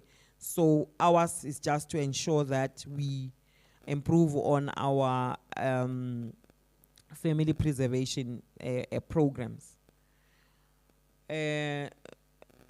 Number of children placed in foster care, we had a target of 20 for the quarter. We exceeded the target. This also is painting a picture for us, is telling us that there are more than that need the service. So as we plan, we need to be mindful of this. Number of children in foster care reunified with their families, we targeted 5 and we only placed 1. And we are saying families are not ready for reunification. We need to intensify family reunification services. So we really need to work hard on that score. On number of children accessing registered partial care facilities, you will note that the annual and the quarter target is the same. we really need to also indicate that some of these targets were affected by the non-compliance of some of the non-profit organizations that we are funding, and therefore the target is related to their capacity in terms of the numbers that they could accommodate. Community-based care services for children, number of children reached through community-based prevention and early intervention program. Our target was 44,500 and we are indicating 38,965. Also here, Chair, it's similar to what I've been saying throughout, to say we need to come closer and ensure that we assist the organizations that we are working with in order for us to realize these targets. On crime prevention and support, on the number of persons in conflict with the law who completed the evasion program, the annual target is 537. The quarter target was 175. We reached 168. And then we're saying that there were less people that were referred for diversion programs. Chair, perhaps here I need to highlight that in the main, people are referred for diversion programs from the courts, depending on the type of crime that they would have committed. But I think this also demonstrates the fact that we also need to be on a campaign to educate people more about diversion programs, because some may not necessarily be well conversant with the program itself and what it aims to achieve. On victim empowerment, number of victims of crime and violence accessing support services. Sorry, I think our annual target is 11,300 and the quarter target is 2,825, and our output is, or what we achieved was 2,022, and we are saying that the number depends on cases reported. But Chair, I must also highlight the fact that the MEC reminded us that we need to be mindful and we need to look at what is happening on the ground, so that when we write the reasons for non-achievement, we demonstrate to the portfolio committee, because you are on the ground, you know about the challenges that are there with regard to gender-based violence and femicide. So we need to be sensitive to that and demonstrate that in our reports. Number of victims of gender-based violence and femicide and crime who access sheltering services. Here we exceeded the target. But in our language, as a department, this we don't clap hands for overachievement in this, because it means that the challenge is escalating and their lives are affected by this. But we will make concerted efforts to work with key partners to deal with this matter. On substance abuse prevention and rehabilitation is the number of service users who access substance use disorder treatment services. Our annual target is 550. Our quarterly target is 137, and we only achieved 101. And we are saying we need to increase the implementation of the prevention services. Ours is to ensure that no one gets addicted to substances. But we know that we have a bigger challenge out there on this challenge. On population, that's under program 5. Population policy, number of population policy, information, education, and communication activities implemented. The annual target is 5, the quarter target was 1, they didn't achieve 1. they didn't achieve it, but it is highlighted that these posts in this unit are not there because we could have taken advantage of the fact that the 11th of July is World Population Day, and I think if there were people manning this program, they would have achieved on this. But it is something that we are working on, Chair and honorable members. Now we get to the slide that talks to the budget, looking at it on per economic classification on under current payments on compensation of employees. We have 194,257,000, and we spent 47,058,000, and we were at 24%. And then on goods and services, we had a budget of 34,805,000. We only spent 3,609,000. We were at 10%. And then on transfers and subsidies, I'll go straight to the one that is a thorny issue on the non-profit institution. We had a budget of 22.9 million, and by the end of the quarter, we did not realize any expenditure, although I must hasten to say that there were some organizations that were captured, but I think for payments, but I think it happened far too late in the quarter due to some challenges. And then on payment of capital assets, we had a budget of 1.8, and then which was for building and other fixed structure, and also there we did not spend. So our budget was for the quarter was 253,821,000. We spent 50,717,000, and we were at 20% instead of the 25% norm. And then this is just the total of the actual expenditure. And I won't go program by, maybe I must go program by program, Chair, if, with your permission. Program 1, I must go to the last. Yeah, okay.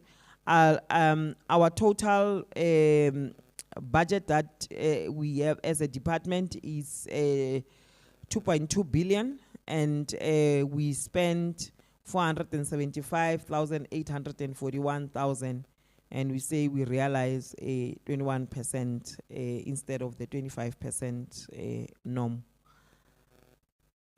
I think I've covered already. Yeah, thanks. Okay. Thank you very much for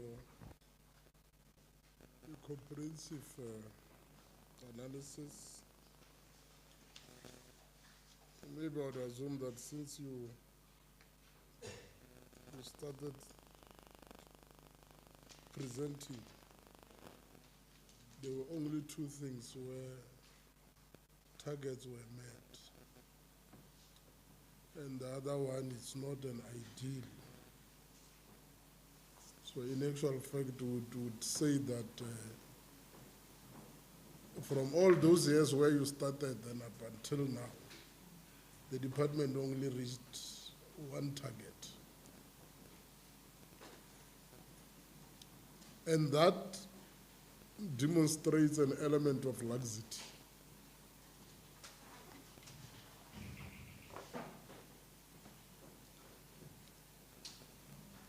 We are going to venture into comments and inputs.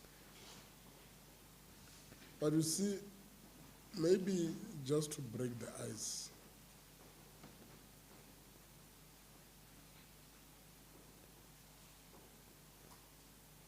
how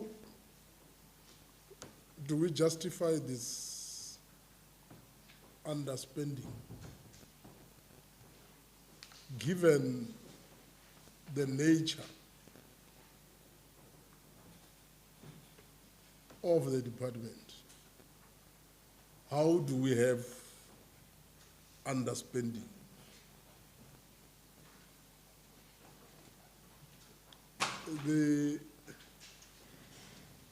The issue on restorative services,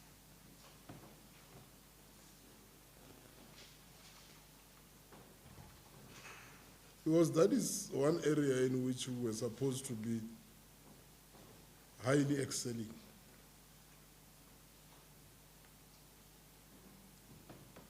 But I find it strange to accept that we have underspending, especially in a department that is community orientated. Because the more, you see, the more we don't reach these targets, the more we underspend, the more we're depriving our vulnerable people services. That would be the bottom line. Maybe as I'm going to be allowing colleagues to make inputs. MEC, we had undertaken an oversight visit sometime around July. There is a huge problem that has been there for the past 36 months, since July. It was 36 months or more. And even now, this morning, that problem is not yet resolved. A simple problem of, you were there, that is it Mavambe? That prison of some sort? Yeah. Roof leakage and that water tanker thing. That problem has been there for 3 years. And everything has been submitted for the problem to be resolved. But as I'm talking to you today, that problem is still there. When we have water challenges, we are losing water like nobody's business. Now, I do not understand why are we failing to act on simple things. Those children there, they don't get adequate services simply because now you are saying children in conflict with the law. Yeah. Those kids in conflict with the law, but those things for me are single cells. Those things are cells. They are leaky. I don't want to talk about the cells or whatever you call it, but what I've seen, those things are cells. But outside, the water tanker is safe. What is it? Water? These green things, blue things or green? Yes. For 3 years. For 3 years. A simple issue of just fixing those things. And that center manager there calls us every day because we have committed that we will intervene. And all the necessary paperwork has been submitted to whatever relevant authority in the department. Submitted, resubmitted, submitted, resubmitted, resubmitted, resubmitted, and resubmitted.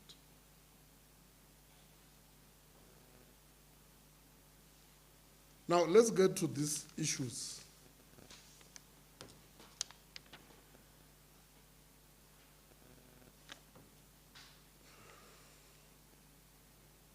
But also, you know, the other problem, you spoke about the targets in relation how do you call it? Treatment, the substance abuse, which it is still the view of this committee since then to date, that your treatment centers are not optimally utilized.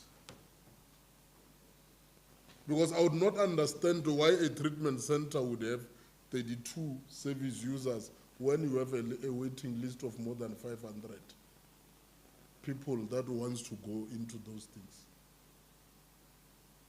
I don't get the logic. Somewhere, somehow, there is an element of laxity. You must just be upfront. You know, when you present here, we should be worried that why these targets are not met. We should be worried. We can't find pleasure. We should be worried. We should be worried and concerned about underspending. We should be. Then what is the problem? And there is no amount of any good English or technical English or whatever that would justify.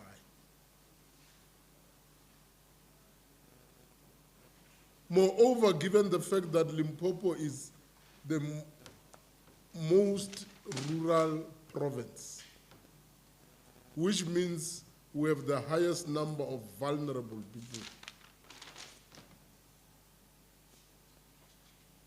And resources are made available. And I'm not sure, maybe isn't it that for you to get a bigger budget, you need to demonstrate spending? So if you are not spending,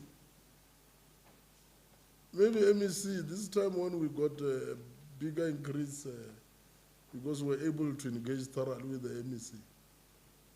Now, how are we going to justify again?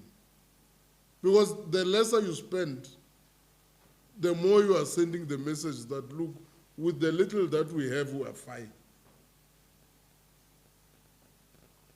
So we need to dissect these problems.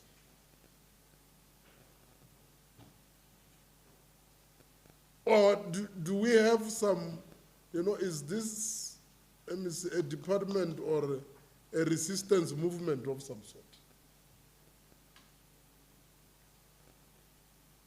Do we have that resistance in the department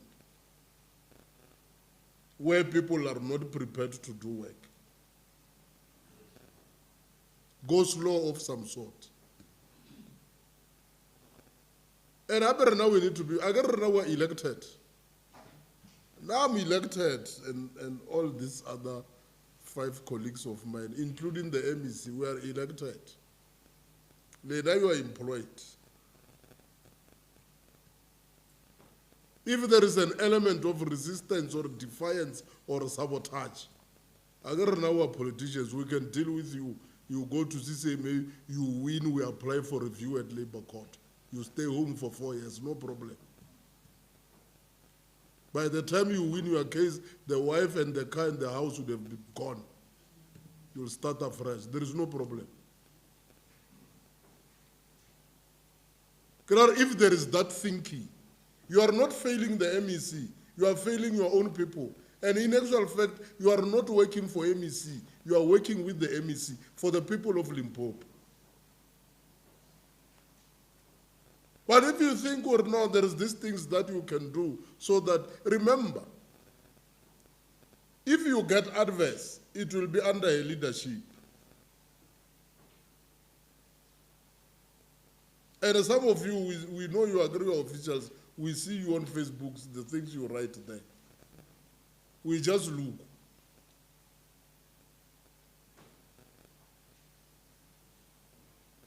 And we are not going to sit here, Veli, my friend, and try to nurse feelings. That we are not going to do. There is no performance here. There is no performance.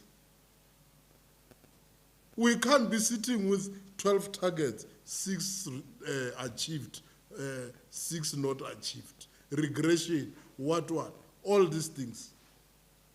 Only one. Where we exceed the target is through G or J, whatever, because I don't practice those things, I don't know. It's what GBV, yes, whatever you call it. GBV. And we can't be happy that we have surpassed the target. We can't.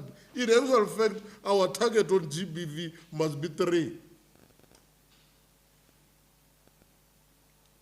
And that one is reasonable, it's beyond your control. It's like COVID. I know during COVID, when departments were failing to do things, we were saying due to COVID. It's a reasonable and acceptable excuse. But we are worried, colleagues. We are very much worried. We have looked, we had our own meeting. And now I'm trying to manage the attacks that you might get from that side. We are worried, HOD. It can't be business as usual. And once we start to work with you, got the element, got the doubts, we are going to have problems. Right now we will go down with the MEC, no problem.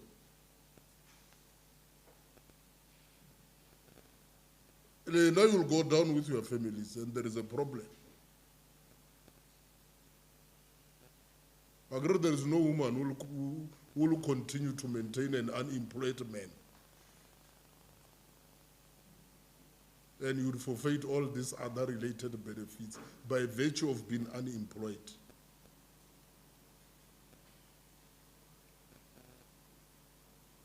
This analysis is not impressive at all. And we have always said social development is like nursing, it's a calling. You deal with people that are very much disadvantaged and vulnerable, very much. If you don't have that compassion, you can't be in social development. You can't be. We are making an appeal. This report is not impressive. It's not. And these targets are very simple.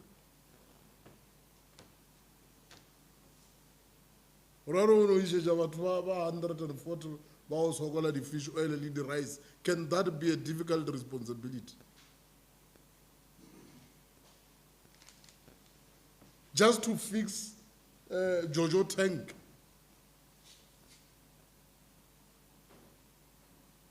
Up to 36 months, 3 years.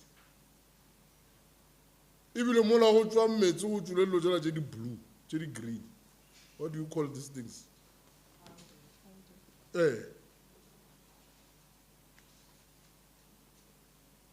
But also you also look at our audit performance.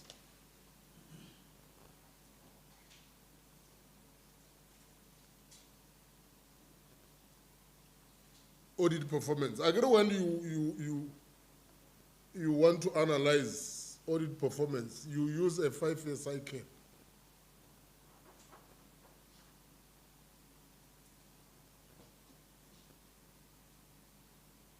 Up and regression, it paints a very bleak picture.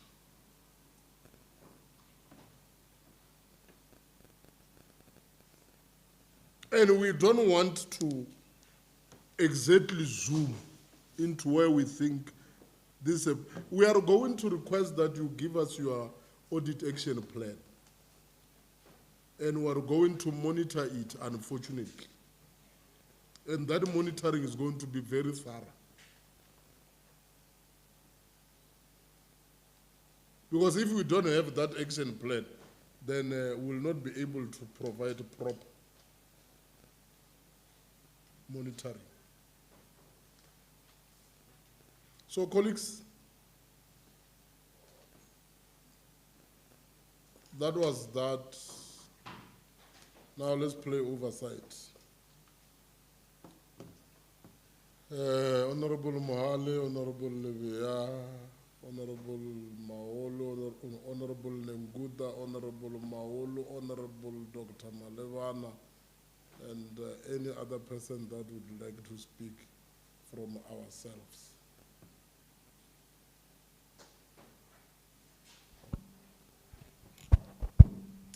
Thank you, Chairperson. I will start where you've just ended on the issue of the audit report.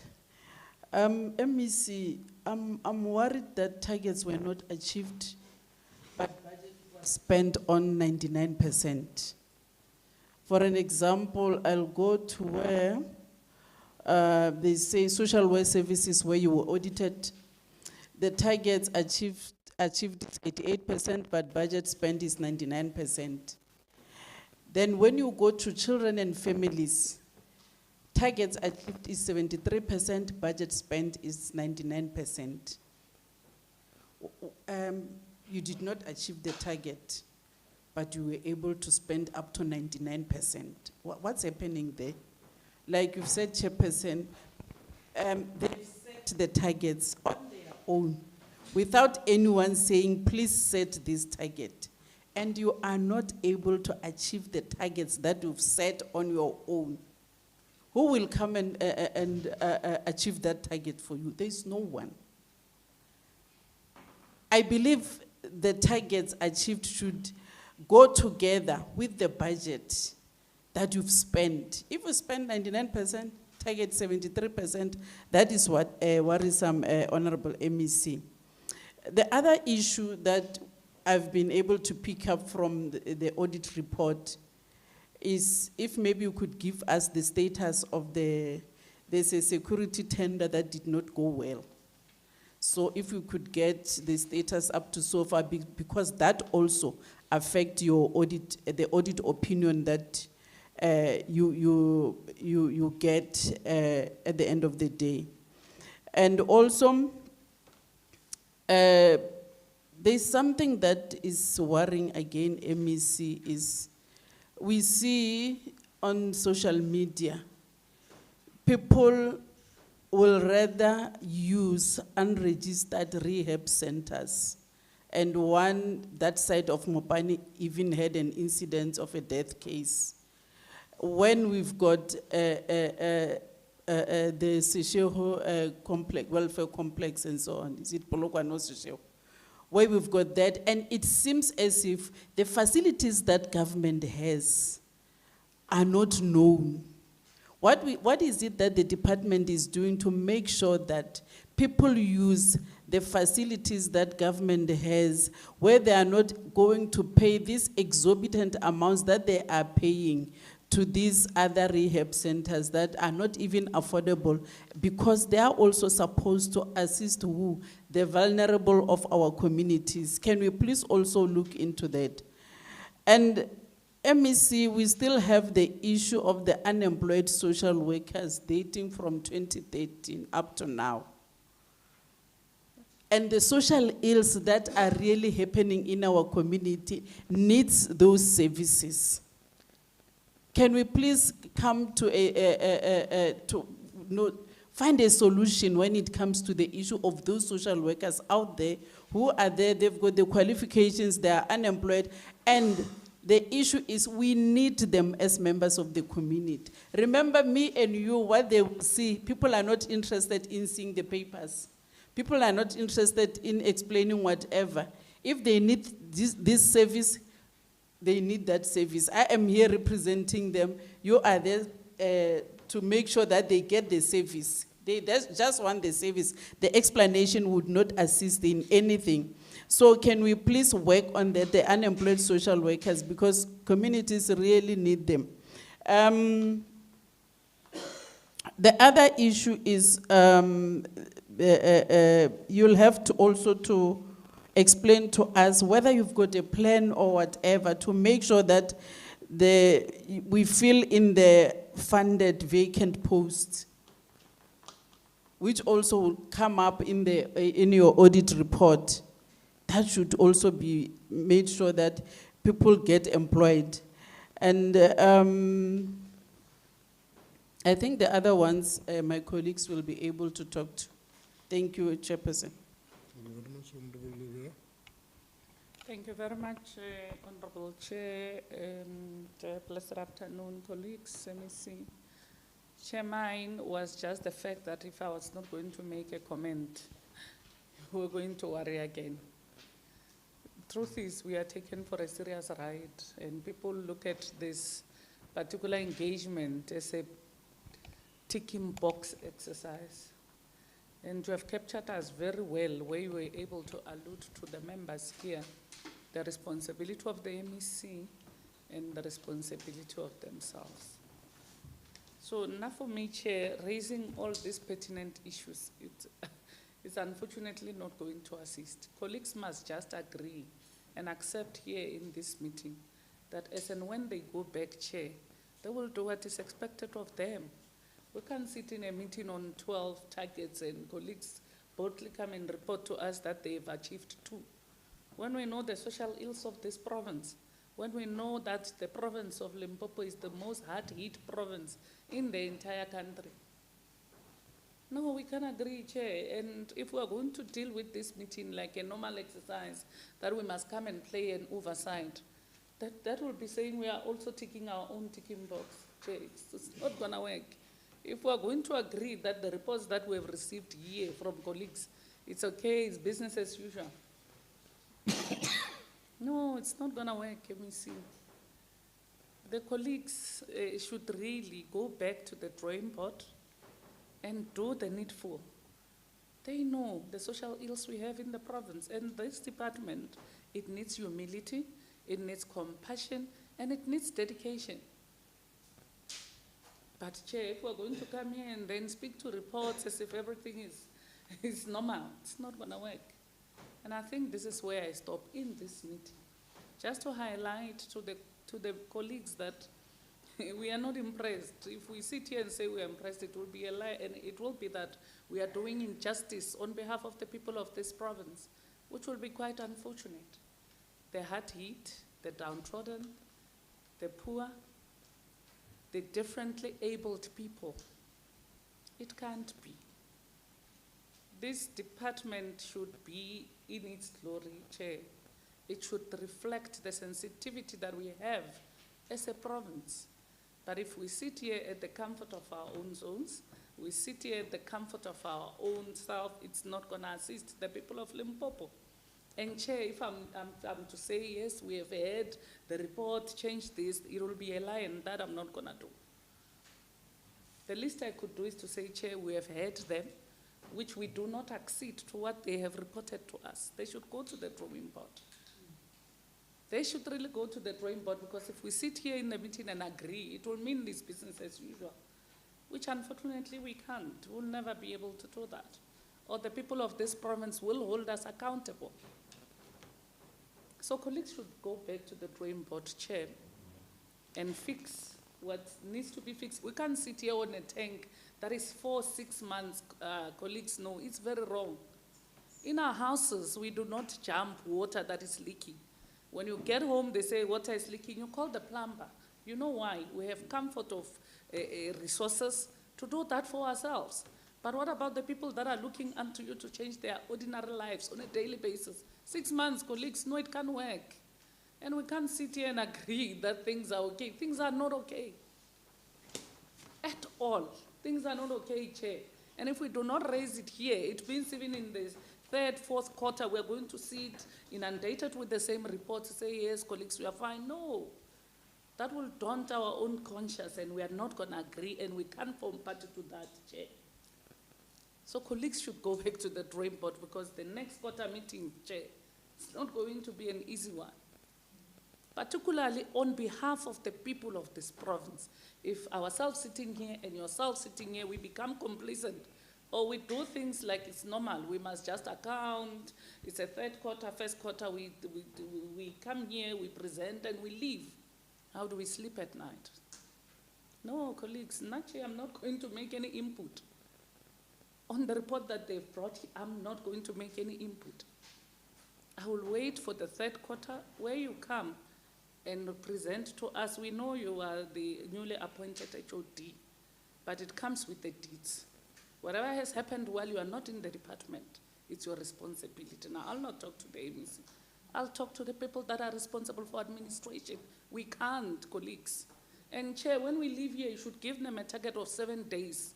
The Jojo tank must be fixed. Colleagues, that is a low-hanging fruit. In our houses, we have backup water. I was Nameti Chair, we have water that is coming. I was na electricity, we have a solar system that is coming. We can't, colleagues, we really can't. And Chair, I'm not going to make any input on this report that they brought here. No, Chair, unfortunately I will not. That is the only thing that I can say to your colleagues. Social development, it's about empathy, it's about compassion, Chair, it's about humility. If we sit here and think, or we do any other thing contrary to the primary objective of social development, our colleagues, we are failing the people of this province. And you know the situation of the differently abled people. They rely on you. Chair, I will stop here so we do not get the meeting emotional. Thank you very much. Thank you very much, Person, and thank you, colleagues. I'm not going to repeat what colleagues have just said, but just to emphasize, like the Honorable here, she said that with regard to what we have picked up at Mabambe Center, it is important that when you respond to our findings, you also indicate the implementation dates in order to avoid a situation where reported cases last for 3 years unattended to. So please make sure that you put implementation dates in your responses. I also want to suggest the following, Honorable Chair. When the rapporteur was reporting, she made mention of the collaborative efforts with, interaction with the South African Social Security Agency, SASSA. I'm of the suggestion, Honorable Chair, that we also invite the leadership of the South African Social Security Agency to join the MEC so that they work as a collective, because the agenda is the same. The agenda is the same. So I think the office of the Regional Executive Manager of SASSA must also be part of this collective for the betterment of the lives of our people. Lastly, of course, I'm just repeating what we've said, Honorable Chair, regarding the audit action plan. I think we have learned a lot from the previous opinions, and it's time now for us to improve so that we move from unqualified to a clean audit is very much possible. So let us consider all the lessons that we have learned so that we improve. I thank you, Chair.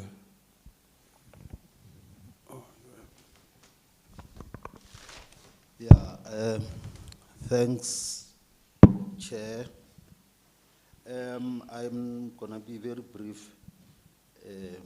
What I want to add is just that my worry is on what appears to be an increasing unspent balance. Because like in 2023-24, it was 27 million, and then in 2024-25, it went up to 48 million. In this first quarter already, we are far behind. And when we consider the fact that there is no connectivity, there is no internet in our offices, there is no there is no tools of trade. The social workers don't have vehicles. There is nothing like that. There is no, the vacancies, they are not being filled. That is just a disservice to the people of our province. So I'm just emphasizing that, indeed, let us make sure that, because in the next quarter and in the other quarter, there will be a lot. It will keep increasing, and they will, at the end of the financial year, we will be having a lot in this unspent balance, which is what we are supposed to use to carry out the services here. That is what I wanted to say. Thank you very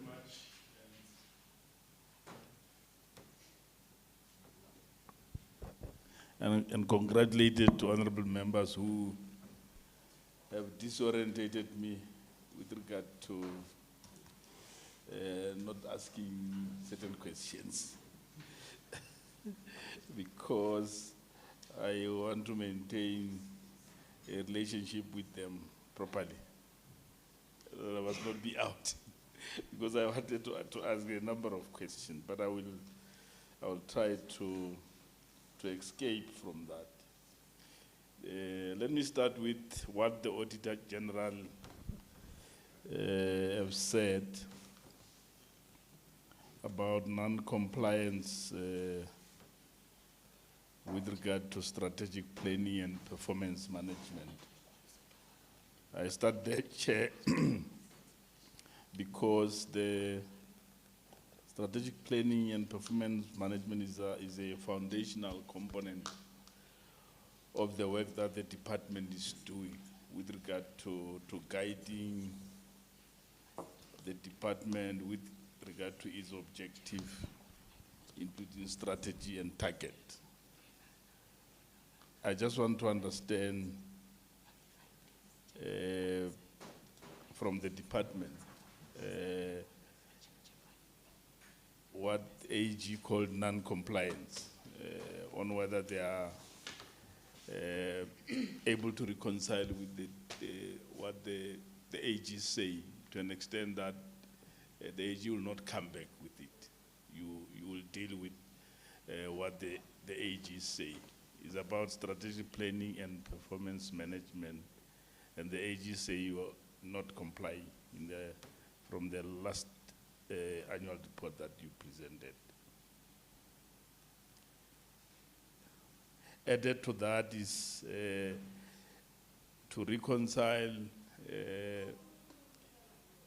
the non-achievement of target and the underspending. I just want to connect it with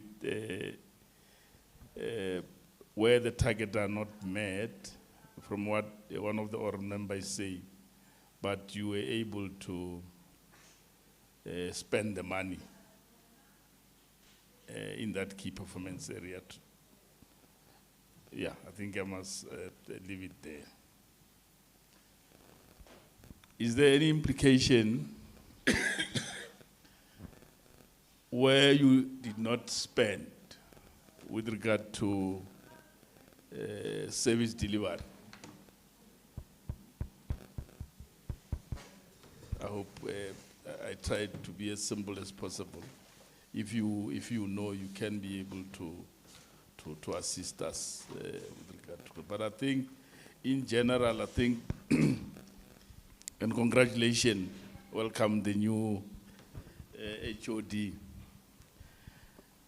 I have a view that there is also problem with regard to monitoring at that level of the leadership of the HOD.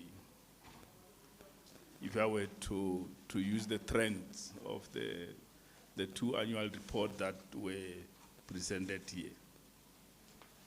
So I would propose that there must be that regular monitoring with regard to implementation of the program of the department.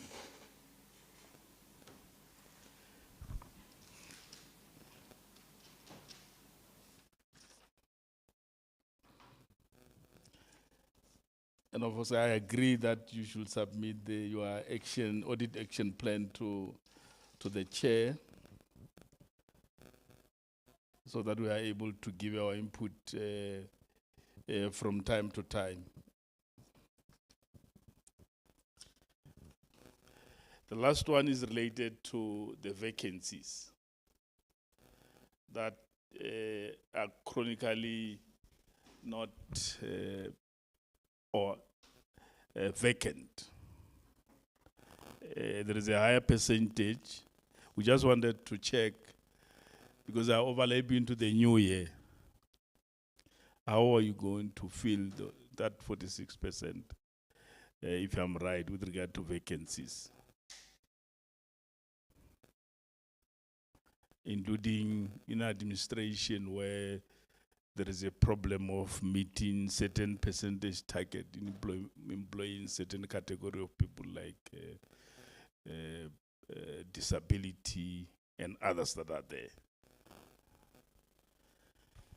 Yeah, I think I must stop here, Honorable Chair, so that I can give the department to respond.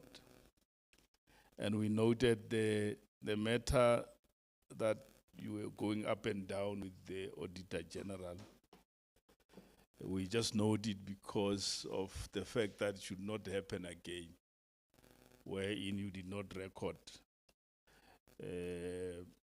and reconcile the asset that you are given by the national office, to an extent that it misrepresents your reputation with regard to when the Auditor General was auditing you. I'm just saying it so that it should not happen, because it's in line with Chair. I was saying there must be something wrong with internal monitoring in the department. Because if it skip everyone, it may mean MEC that the reporter are just made for the purpose of portfolio committee. They are not processed properly. To an extent, some waste can be seen. Because I take it that it was not built in 3 months. Whatever they say is a immovable asset. It was not done in 3 years. But if there was attention properly to the work that we are doing, who was working with us, that person report, we have got this and this. There's no way that this contingency of senior management will not say, what about registering this in our asset? There's no way. That will not happen. So I agree with the chair that maybe we should pull up our socks as we go forward, because we have potential to be the department that is allocated few rands and cents, but in terms of our performance, we can attract more money, including more friends in terms of people you are collaborating with. I think that's very much important. The last one is General Chair. I represented you at the active aging program. We should commend that program. It's massive.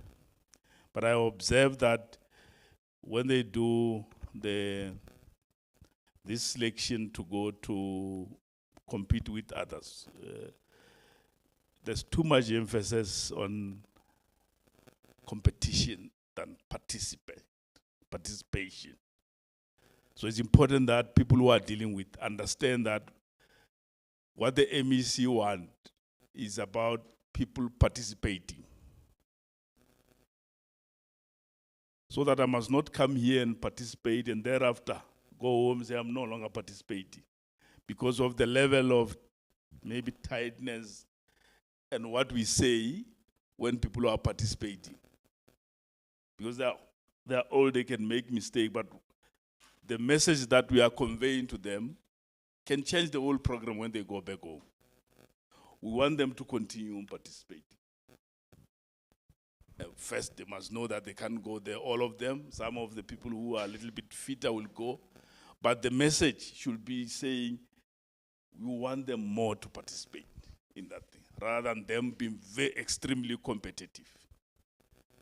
I think that's my observation, Chair, that I've seen. Thank you. Colleagues, HOD, I would prefer that as and when you respond, zoom in into the question of consequences management. And how are you going to enforce it?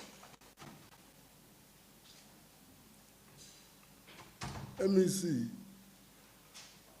would want to have an understanding in relation to status of forensic investigations in the department. Because I would assume that the investigation would also speak to consequences management. I would assume so. And also, how are we going to be addressing this underspending? But what we must also take into cognizance is that we have 4 months before the end of the financial year. Ne? It's end of February. Is it end of February or March? End of March. So we've got 5 months towards the end of the financial year. As of now, you are sitting with how many findings from the AG which needs to be resolved. And effectively it means that if by the end of the financial year those findings are not resolved, then you would not have an improved audit opinion. Instead, chances of you regressing will be at 95.5%.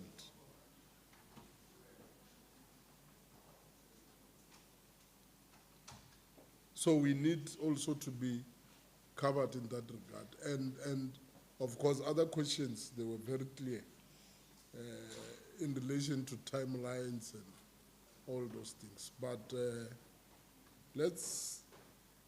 the issue of filling of vacant posts, vacant and funded. You know, there's something I don't understand, but maybe it will be raised in another level. Because I've observed that some other departments, they don't struggle to have their posts filled, right? But it's like other departments, it becomes a mission. I'm not sure whether it's the process of treasury or it's the department just not willing to. And I think it would have to be clarified in that regard. Because, you know, once a post is funded, you can't struggle really if you go to pension, or if you resign, you go to DBSA. You can't struggle to fill that post because already it's there, it's existing. So those are some of the things that we are very much worried. There is acting, I had acting. So at least today, in this department is better. There is one department from, now that at least they've appointed the HOD, but from HOD to the last person, it was all acting. From MEC, no acting, HOD acting, CFO acting, up until spokesperson acting, up until the last. So this year we only have one acting. Yeah, I think it's only one. Over to you, and where possible, don't justify wrong things. Thanks so much, Honorable Chair and Honorable Members, for your progressive comments and input. Honorable Chair, we are not going to justify wrong things. I'm sure when the HOD was presenting, where our performance is not up to standard, we were also having a column to indicate that here, this is not acceptable, there's a regression, there's improvement. We managed to do that, particularly because we felt we need to be more transparent. We need to be honest. Firstly, before coming here with ourselves.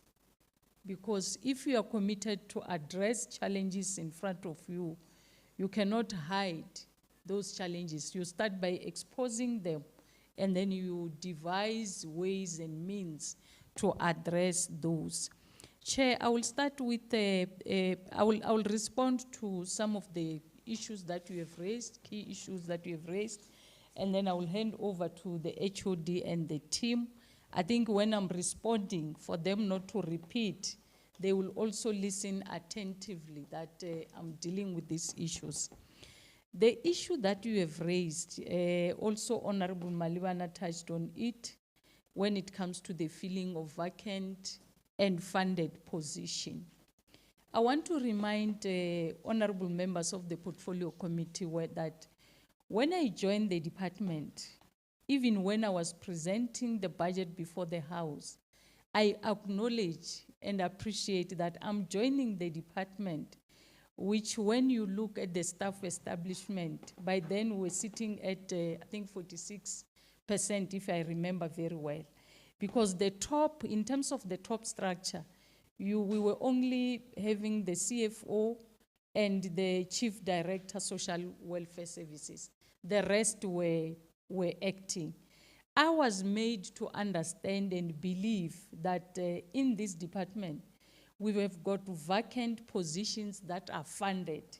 Unfortunately, when we submit to Premier and Treasurer, that's where Treasury said the department cannot proceed to advertise this position on the basis that the allocated funds for goods, for COEs, the department decided to redirect the funds for goods and services. So we were instructed to address that anomaly before we can start to say we are advertising. But when we approached the budget adjustment last year, we approached that phase of the budget,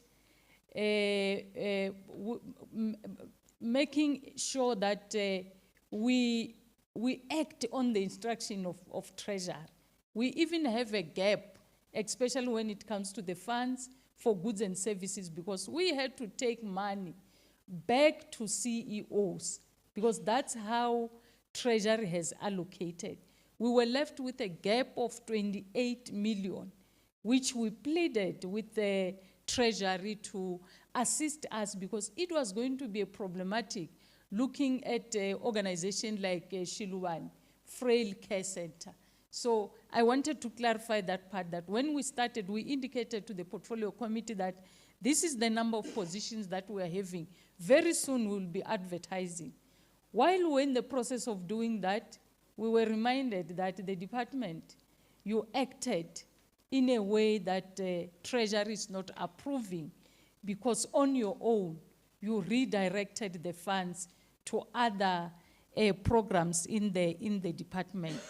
But safe to indicate, Chair, that very soon we are going to have a complete structure, because since I joined the department, I think we can account for 260 positions, inclusive of those that were vacated.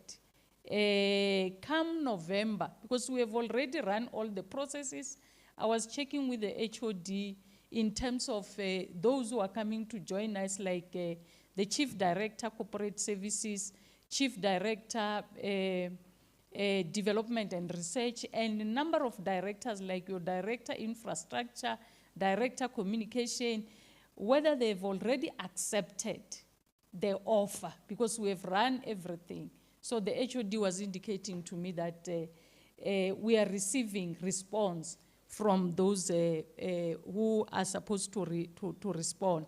So on this one, Chair, I think going forward, number of challenges that has been troubling the department, especially due to staff shortage. We are going to address a number of issues. I don't want to be found, Chair, falling into the trap that you said we must not try to do, where one will want to give more explanations as if we are running away. I was just giving that kind.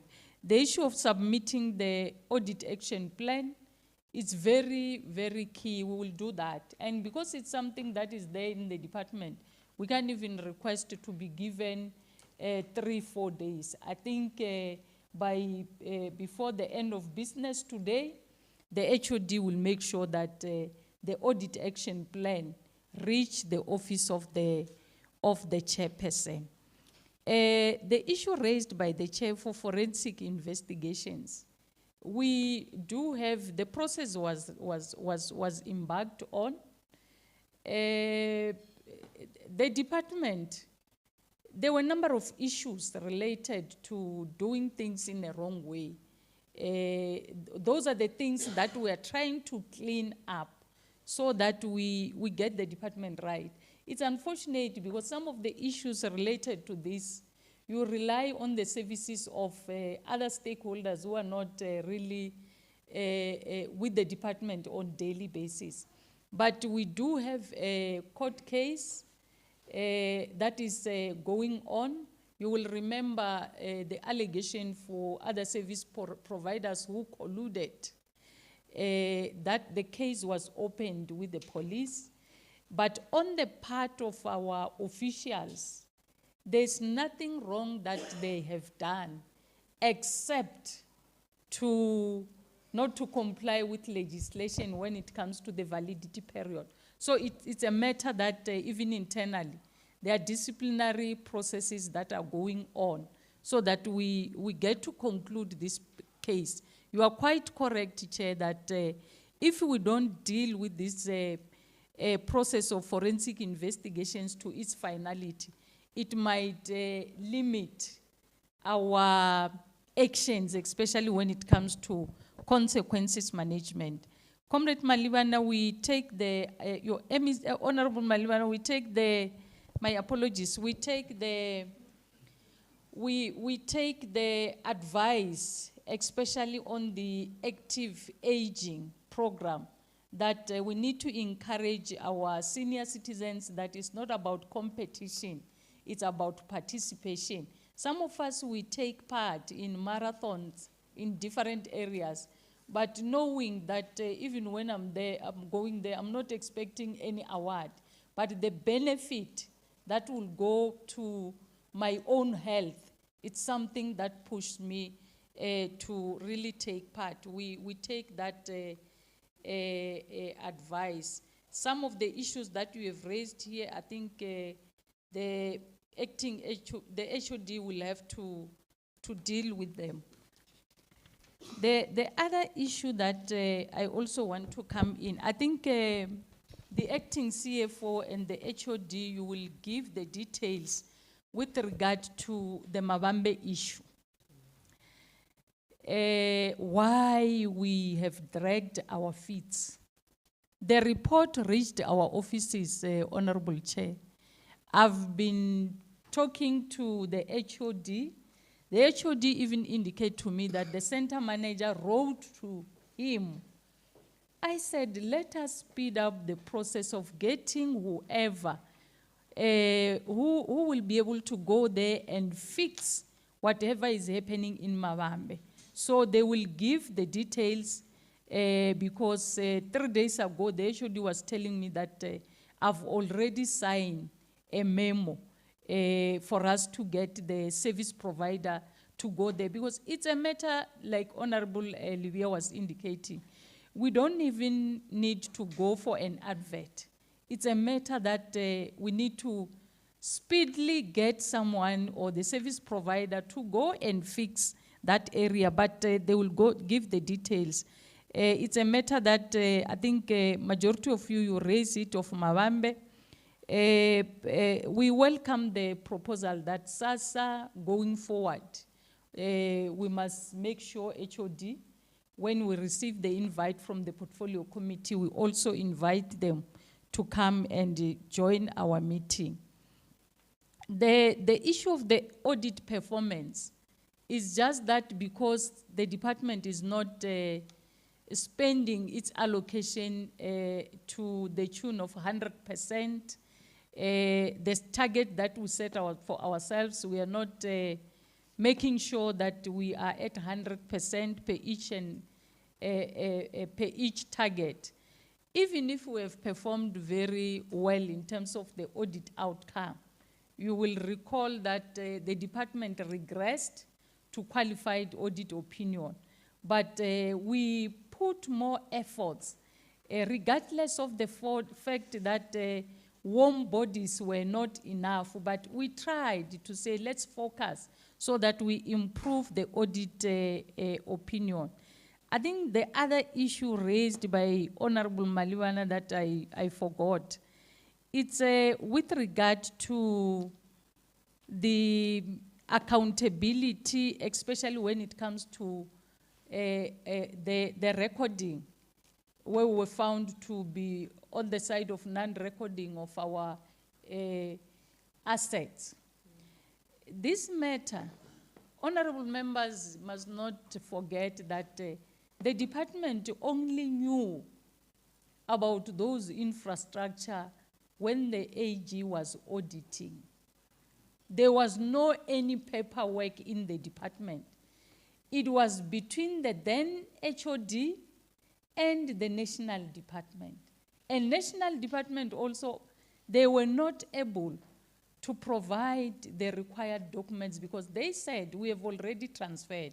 And when you transfer the asset, it's legislated. There are certain legislations that must as well be complied with, but I don't want to go into details. We appreciate that working together with AG and the Premier, we managed to get this matter to be resolved because it was a thorny issue to us to say, but how do we account for something that we don't have as the department? The way things were done were not done according to the book. But it's something that today we are here that working with the AG, we managed to even improve the audit outcome. Status of the security tender, that did not go well. Honorable Mohale, I think I've touched on it. That's the one that we are talking about, those forensic investigations, the case with, which is before the court of law. We are just hopeful that within a short space of time, everything will be concluded. So whoever is found to be on the wrong side of the law in the department, there are a number of investigations, there are a number of disciplinary processes that are going on. You will also recall the public protector report. We had to move with speed so that we try and conclude those matters. But when it comes to other matters that I did not respond, I think those are purely administration matters which the HOD and the CFO will have to respond to. It's really a worrying issue also on our side, but come the report of the second quarter in relation to our performance, you will see that we have already performed. We were affected in the first quarter also. You check administration, the position that we have advertised, the payment to the NPOs due to also the compliance matters had to make our picture to look like this. But we are very much focused because it's clear that the department has potential. It happened in 2022, 2023. The department was performing very well. So it can't be now that we drop the ball. HOD. Thanks, Chair. Maybe we'd also need a breakdown of those disciplinary cases that are currently. That This is Simon Mate, charged with misconduct, the status of the process. This is this is that. And the ones that are finalized, you also indicate the verdict. Because we'd want to look at the severity of the offense vis-a-vis. Remember, some of these hearings are just for malicious compliance. Thank you so much, Chair. We will really submit the report.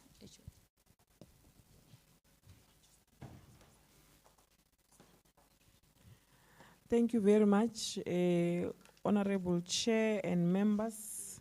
I will start by really appreciating the comments and, in a way, guidance that we are given. Indeed, when you look at the services that are rendered by the department with regard to the comment or question that says, how do we justify underspending given, the nature of the services rendered by the department? I would say indeed it is unacceptable because we know about the poverty levels in our communities. We know about the fact that the province is mainly rural, and therefore the availability or accessibility to services will be a challenge to our people. So as a department, we will strive to make sure that we improve on that score. On the issue of Mabambe, Chair, I have recently signed a memo again from the center manager. There are quite a number of issues, as you have indicated. Amongst those, the issue of the water tankers, the fact that because there it's a hard water, so we need to desalinate the water. So there are things that we are doing. The only challenge is that the work had not yet started, but the approval has been granted. Yes, because he's the one. He was advised, write a memo again, and then I signed it. Is he aware that it's approved? Yes, yes. Because he loaded it on the signing hub of the department, and the rightful people that are supposed to sign up to the chief director, then it comes to me as the final person. I have signed it. On the issue of the treatment center, I want to highlight the fact that indeed the issue of substance abuse is a little bit complex. One of the reasons why you may find that our treatment centers are not utilized to the full capacity is got to do with the fact that some of our clients do not like going to treatment centers. And substance abuse, it has got this challenge. Once the person, him or herself, has not yet accepted that they want treatment, that doing it through the act and forcing them, doing it what we call involuntary admission, sometimes it doesn't work. So we try and work with them to a level whereby they'll accept, but I know that it just takes time, and it's time that cannot be acceptable to any parent who has got a child that has got a substance use disorder. But we are coming up with strategies to deal with that. What causes us to spend and then while there's underperformance? Some of the targets that we are having in our APP are not linked to a budget. For example, even our awareness type of programs, you may find that our social workers go to school. The budget that can be spent there is when he or she drives to that particular school, but they would have engaged with the children to do an awareness a type of a program. But I'm not saying that to run away from the fact that it gives there's a disjuncture between how you have performed and what you have spent. But I just wanted to highlight that in certain instances, you do find that we do have indicators that are not budget driven. But it's not many of them. Perhaps we need to sit down as a team, look at that, and so that we can be able to show that.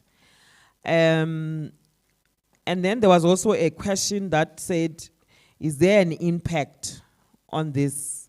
I can say yes, there's an impact on service delivery when you underspend.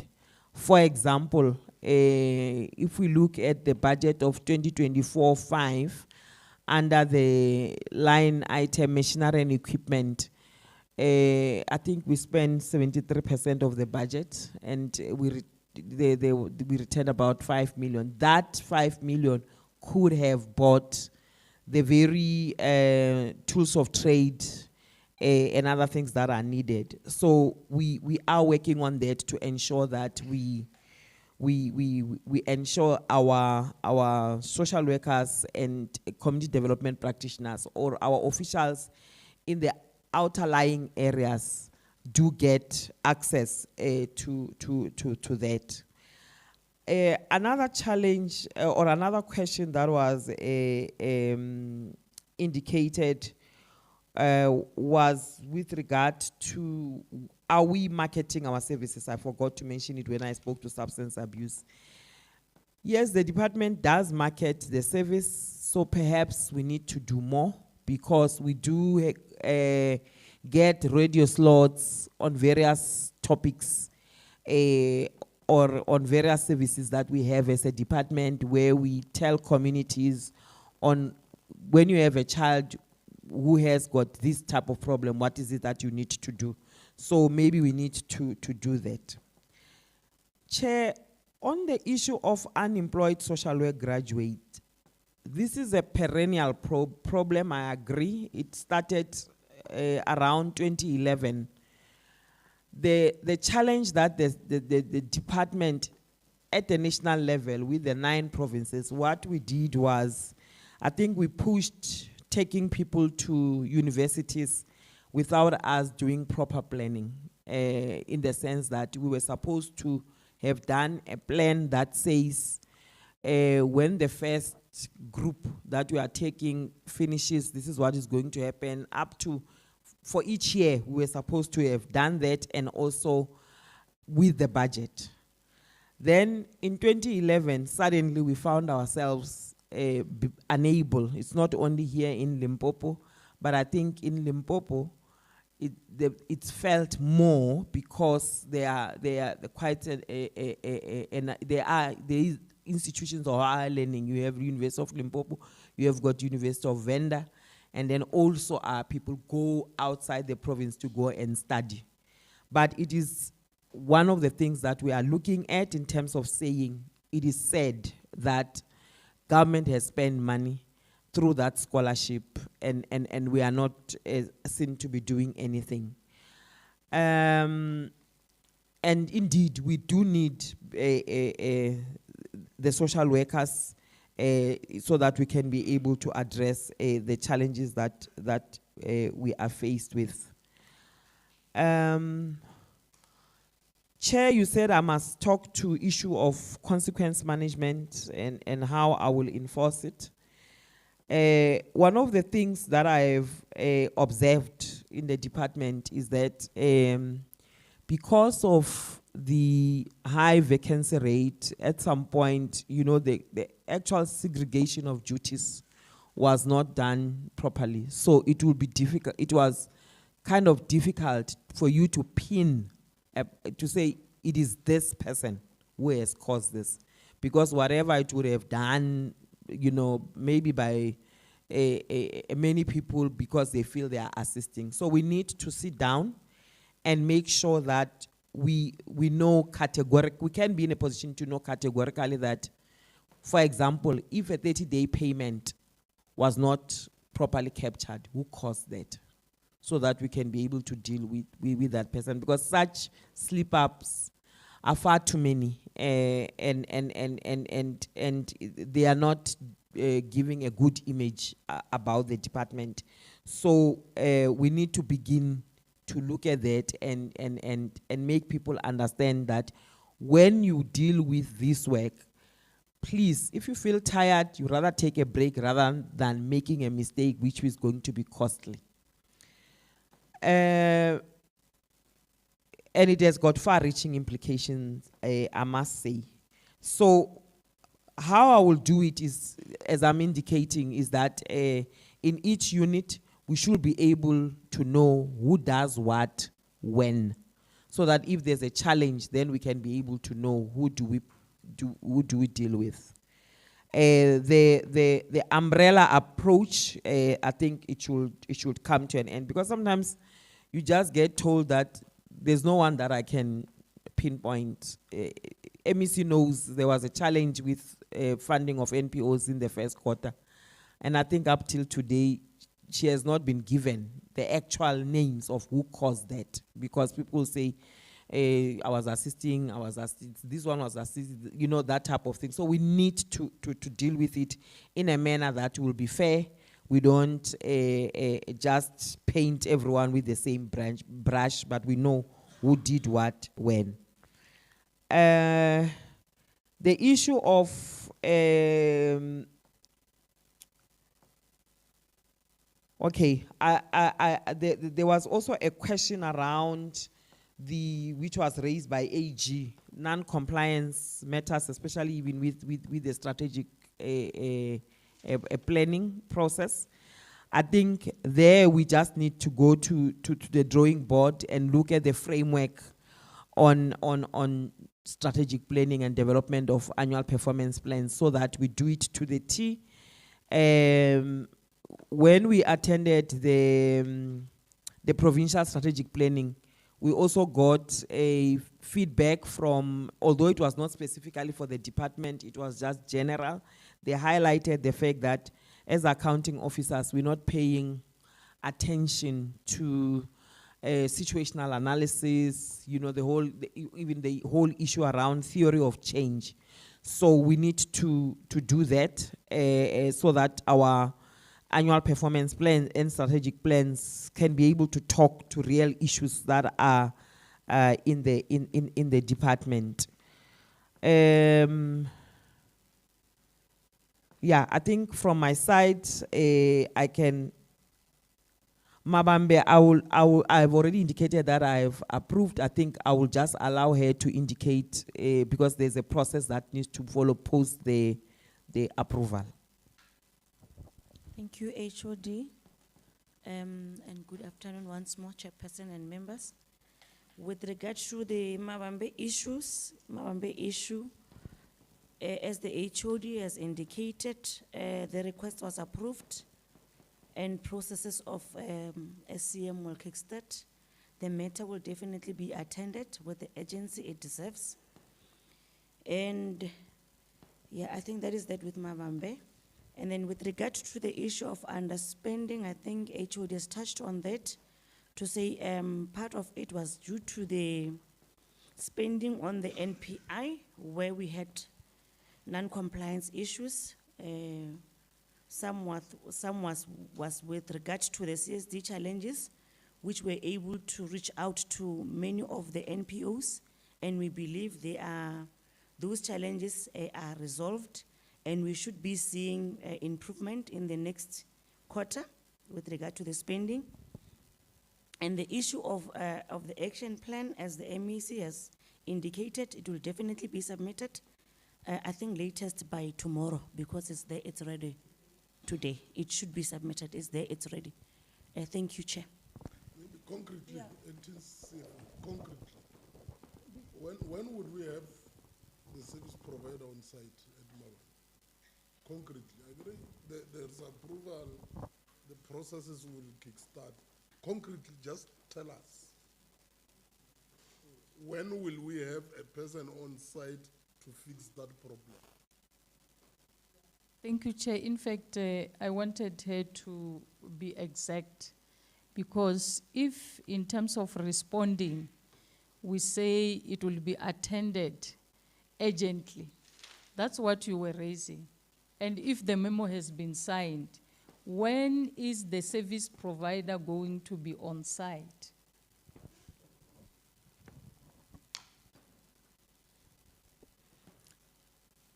Chair, that is a, Put your head on the block. yeah, that is a, yeah, that is a difficult one. As the HOD has indicated that there are really processes that needs to be followed. So even if I have to put my neck on the block, within 14 days, we should be able to get a response from the service provider if things goes well. Because remember, if we are to go on, we will definitely request an advert or issue out a request to code, which has number of days that must be adhered to. Remember, whatever that we do, we must guard against doing things that they will catch up on us. We'll still get. No, let's do this. You know, look, let's do this. Let us not try to be.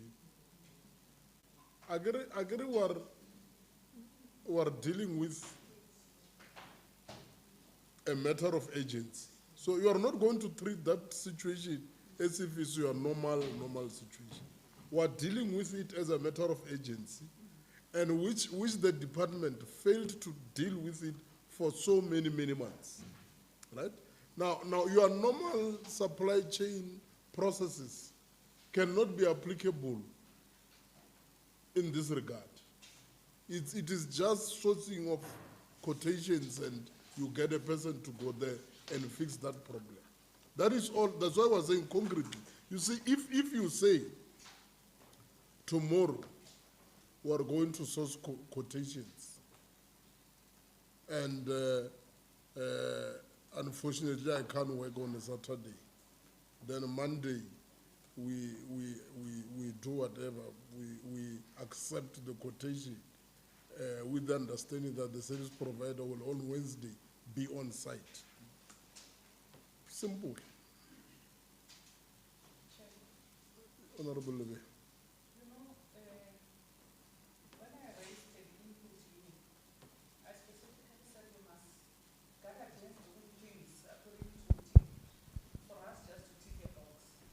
She was responding. The HOD was saying, no, it's ready, the memo is ready. But in her response, she's going back to say, you know, we must follow process, we must take out an advert and other things. It's wrong. Kurechene, we must be very fair with ourselves. This is an emergency matter, and we don't want you to flood PFMAs. We do not want you to do that. But equally, there's an emergency on the ground. A Jojo tank, is it compulsory that you must go through the CSD, or you can go to, you have people there, administration, that are responsible, that can go and buy a Jojo tank. I wouldn't know in terms of administration if it's allowed. But for you to wait for a service provider that you will call, they will not respond within 7 days, you wait for another one, they we'll come back here third quarter, we'll still hear the story that we are unable to get somebody to do that. Maybe let's do this, colleagues. We are not going to be dealing with procurement issues in this meeting. But what we are directing is that by end of Friday, we want to see progress on site, not in your office, as to the relating to the process. Yes. We want to see progress on site. As to how whatever miracles are going to be performed, if you're a God-fearing person, those miracles will be performed. I assume that we have, let's acknowledge the presence of the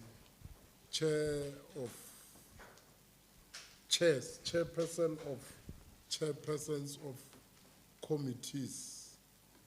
Like I indicated when we opened this meeting, MEC, that this is a very big meeting. Hence also, I've been audited by the chair of chairs. who's here to supervise my work at this meeting. Welcome, Honorable Chair of Chairs. Unfortunately, you are not going to have sufficient time to make a proper determination whether we played a proper oversight or not. But with the report that we'll submit to you, you'll be able to make a determination. Colleagues, I would guess that we have exhausted all the issues, and we want to have an issue. Okay.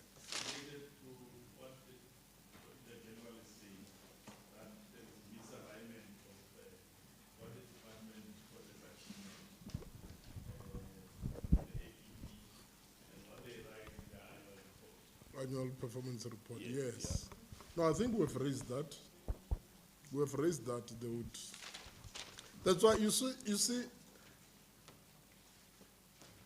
I don't want us to venture into. Remember what the AG indicated, and we've raised it, and we believe they might have tactically understood what we were saying. I did not want to be upfront and straight to the point. Because you see, once there is misalignment with regards to your APP and your annual performance reporting, then also issues of capacity also comes into question. And I did not want to say that the department is lacking capacity in terms of those particular areas. I did not want to say that as of today. But I know, you see, this thing, when, and I'm not sure, when you look at the social media, there's why things that people, and at senior level, people in this department, things that they are posting on Facebook. You then have to ask yourself whether there is capacity or not. Right? So we don't want to get into issues of capacity as of now. But our observations are very clear. Because about a misstatement. You know, it's something else. It's like in municipalities, when you have a CFO, but you outsource development of annual financial statements. It means there is no capacity. So if your AFS cannot be of proper quality, it means there is no capacity. That is basically that. The question which Honorable Magolo raised earlier on in our session, it was correct, but he did not raise it. If it was raised by you or, you see, yeah, it was, but the problem, it was raised by a member of a particular political party, and I had an obligation to make sure that it doesn't fly, that question. Eh? No, the question was subjective because it had certain. So, colleagues, thank you very much. We wish you well. Continue enjoying Heritage Month, those that are affected by it. And may our good, our good Lord bless you all. In the name of Jesus, thank you so much. Amen.